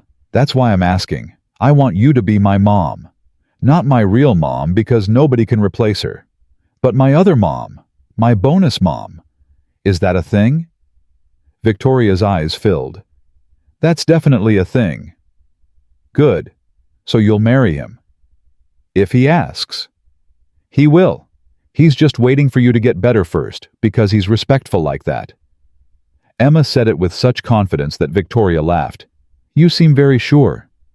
I am. I know things about love. I told you it's my specialty.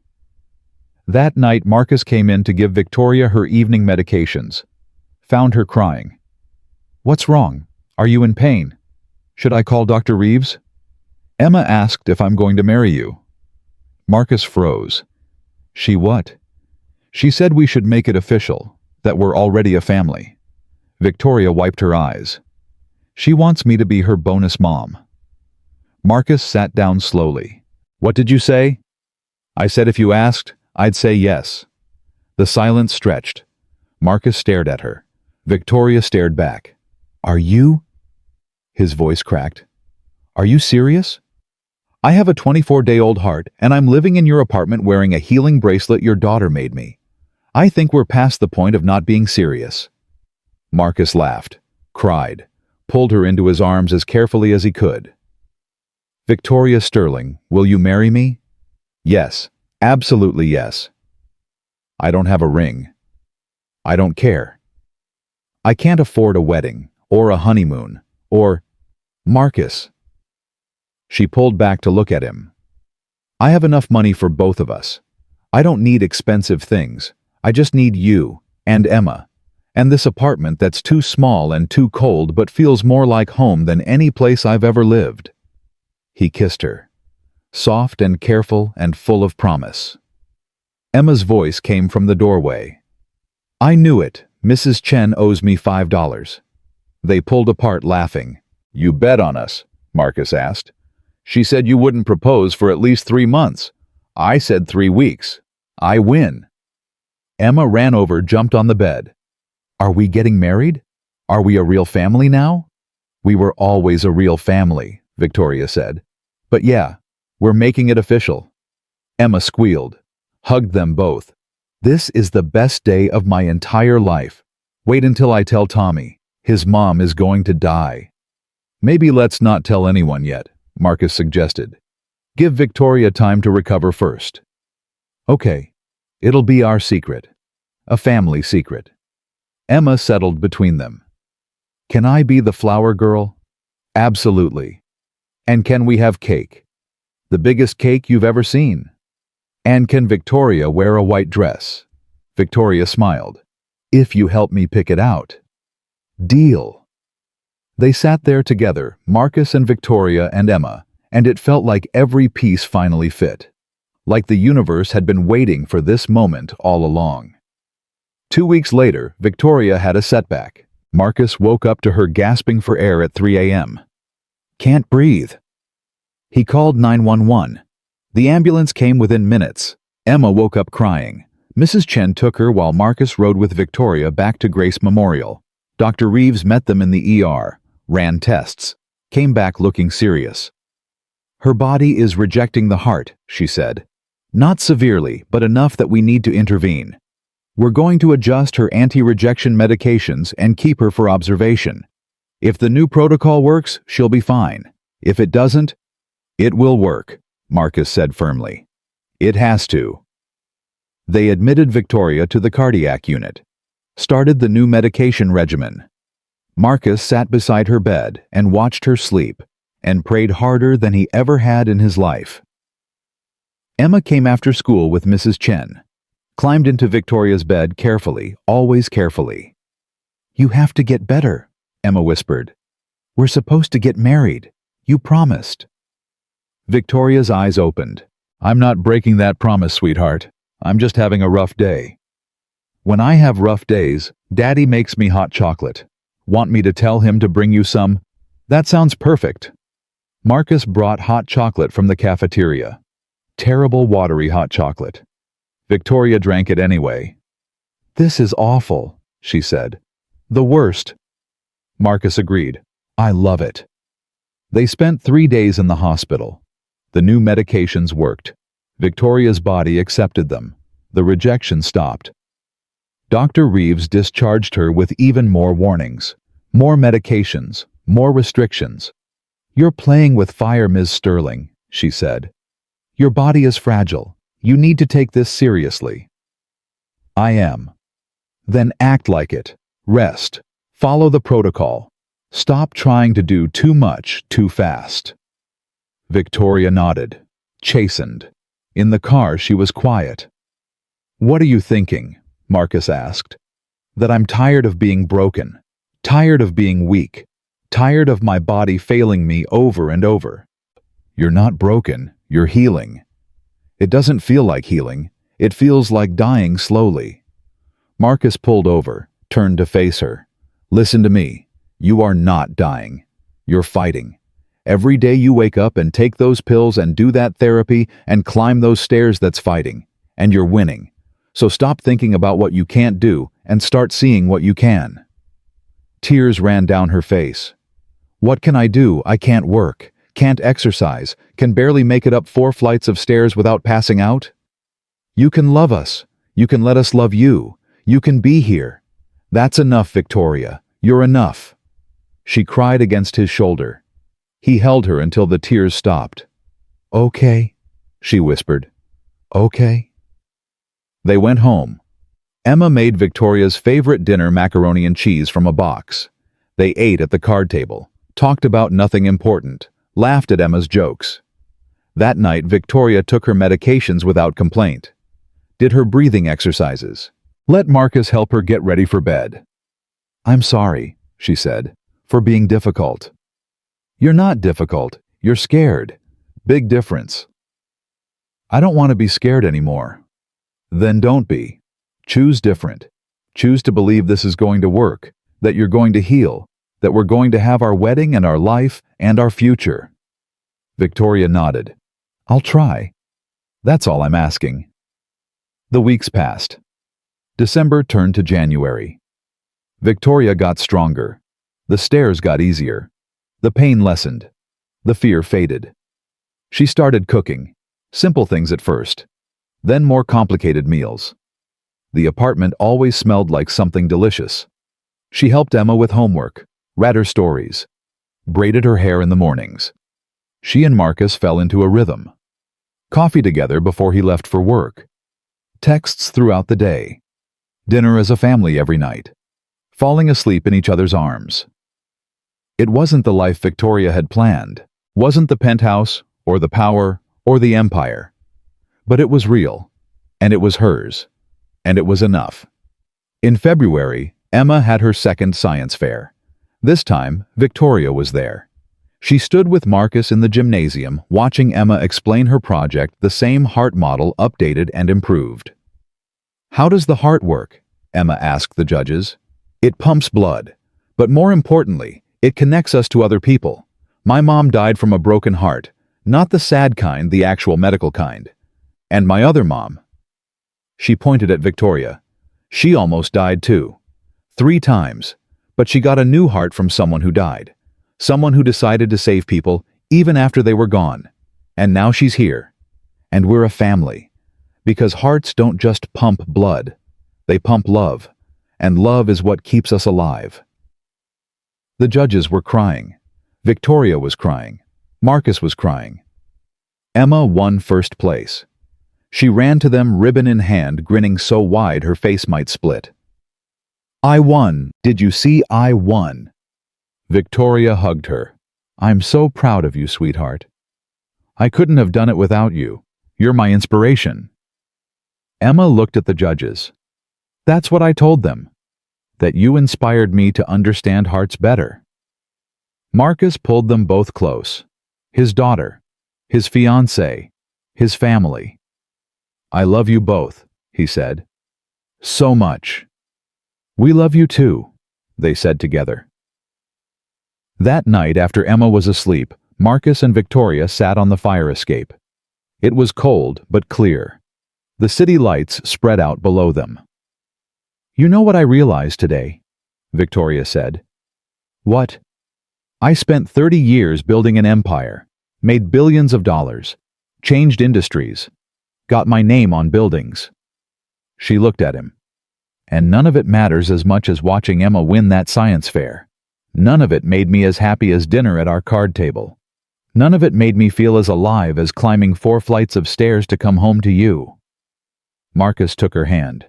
"You regretted the empire." "No, it made me who I am, taught me what I'm capable of." She smiled. "But I don't miss it, not even a little bit." "What do you miss?" "Nothing. For the first time in my life, I have everything I need right here." They sat in comfortable silence.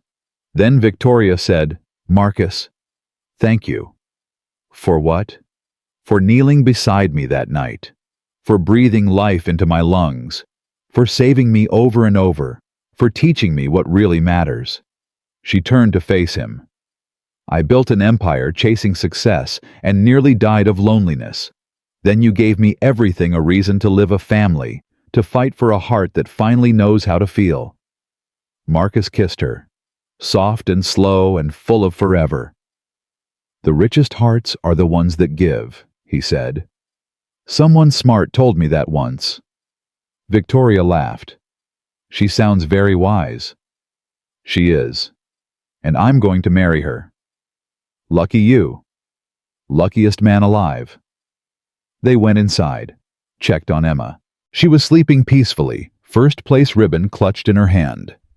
Marcus and Victoria went to their bedroom, climbed into bed, held each other in the dark. "Marcus?" Victoria whispered. "Yeah, I'm not scared anymore." "Good. What changed?" "I realized something. I died 3 times, and 3 times you brought me back. You and Emma. You keep saving me. And I trust that. I trust you. I trust this." She pressed her hand to her chest, to her new heart. "I trust that I'm exactly where I'm supposed to be." "You are. We all are." She kissed him. "I love you. I love you too." They fell asleep wrapped around each other. 2 people who'd been broken finding wholeness in each other. 2 lives that had been empty finding fullness in family. And in the living room, Emma dreamed of wedding cakes and flower girl dresses and the family she'd always wanted and finally had. Outside, the city kept moving. People kept living their separate lives. The world kept turning. But in apartment 4B on the 4th floor of a crumbling building on Maple Street, 3 hearts beat in sync. Connected. Complete. Home.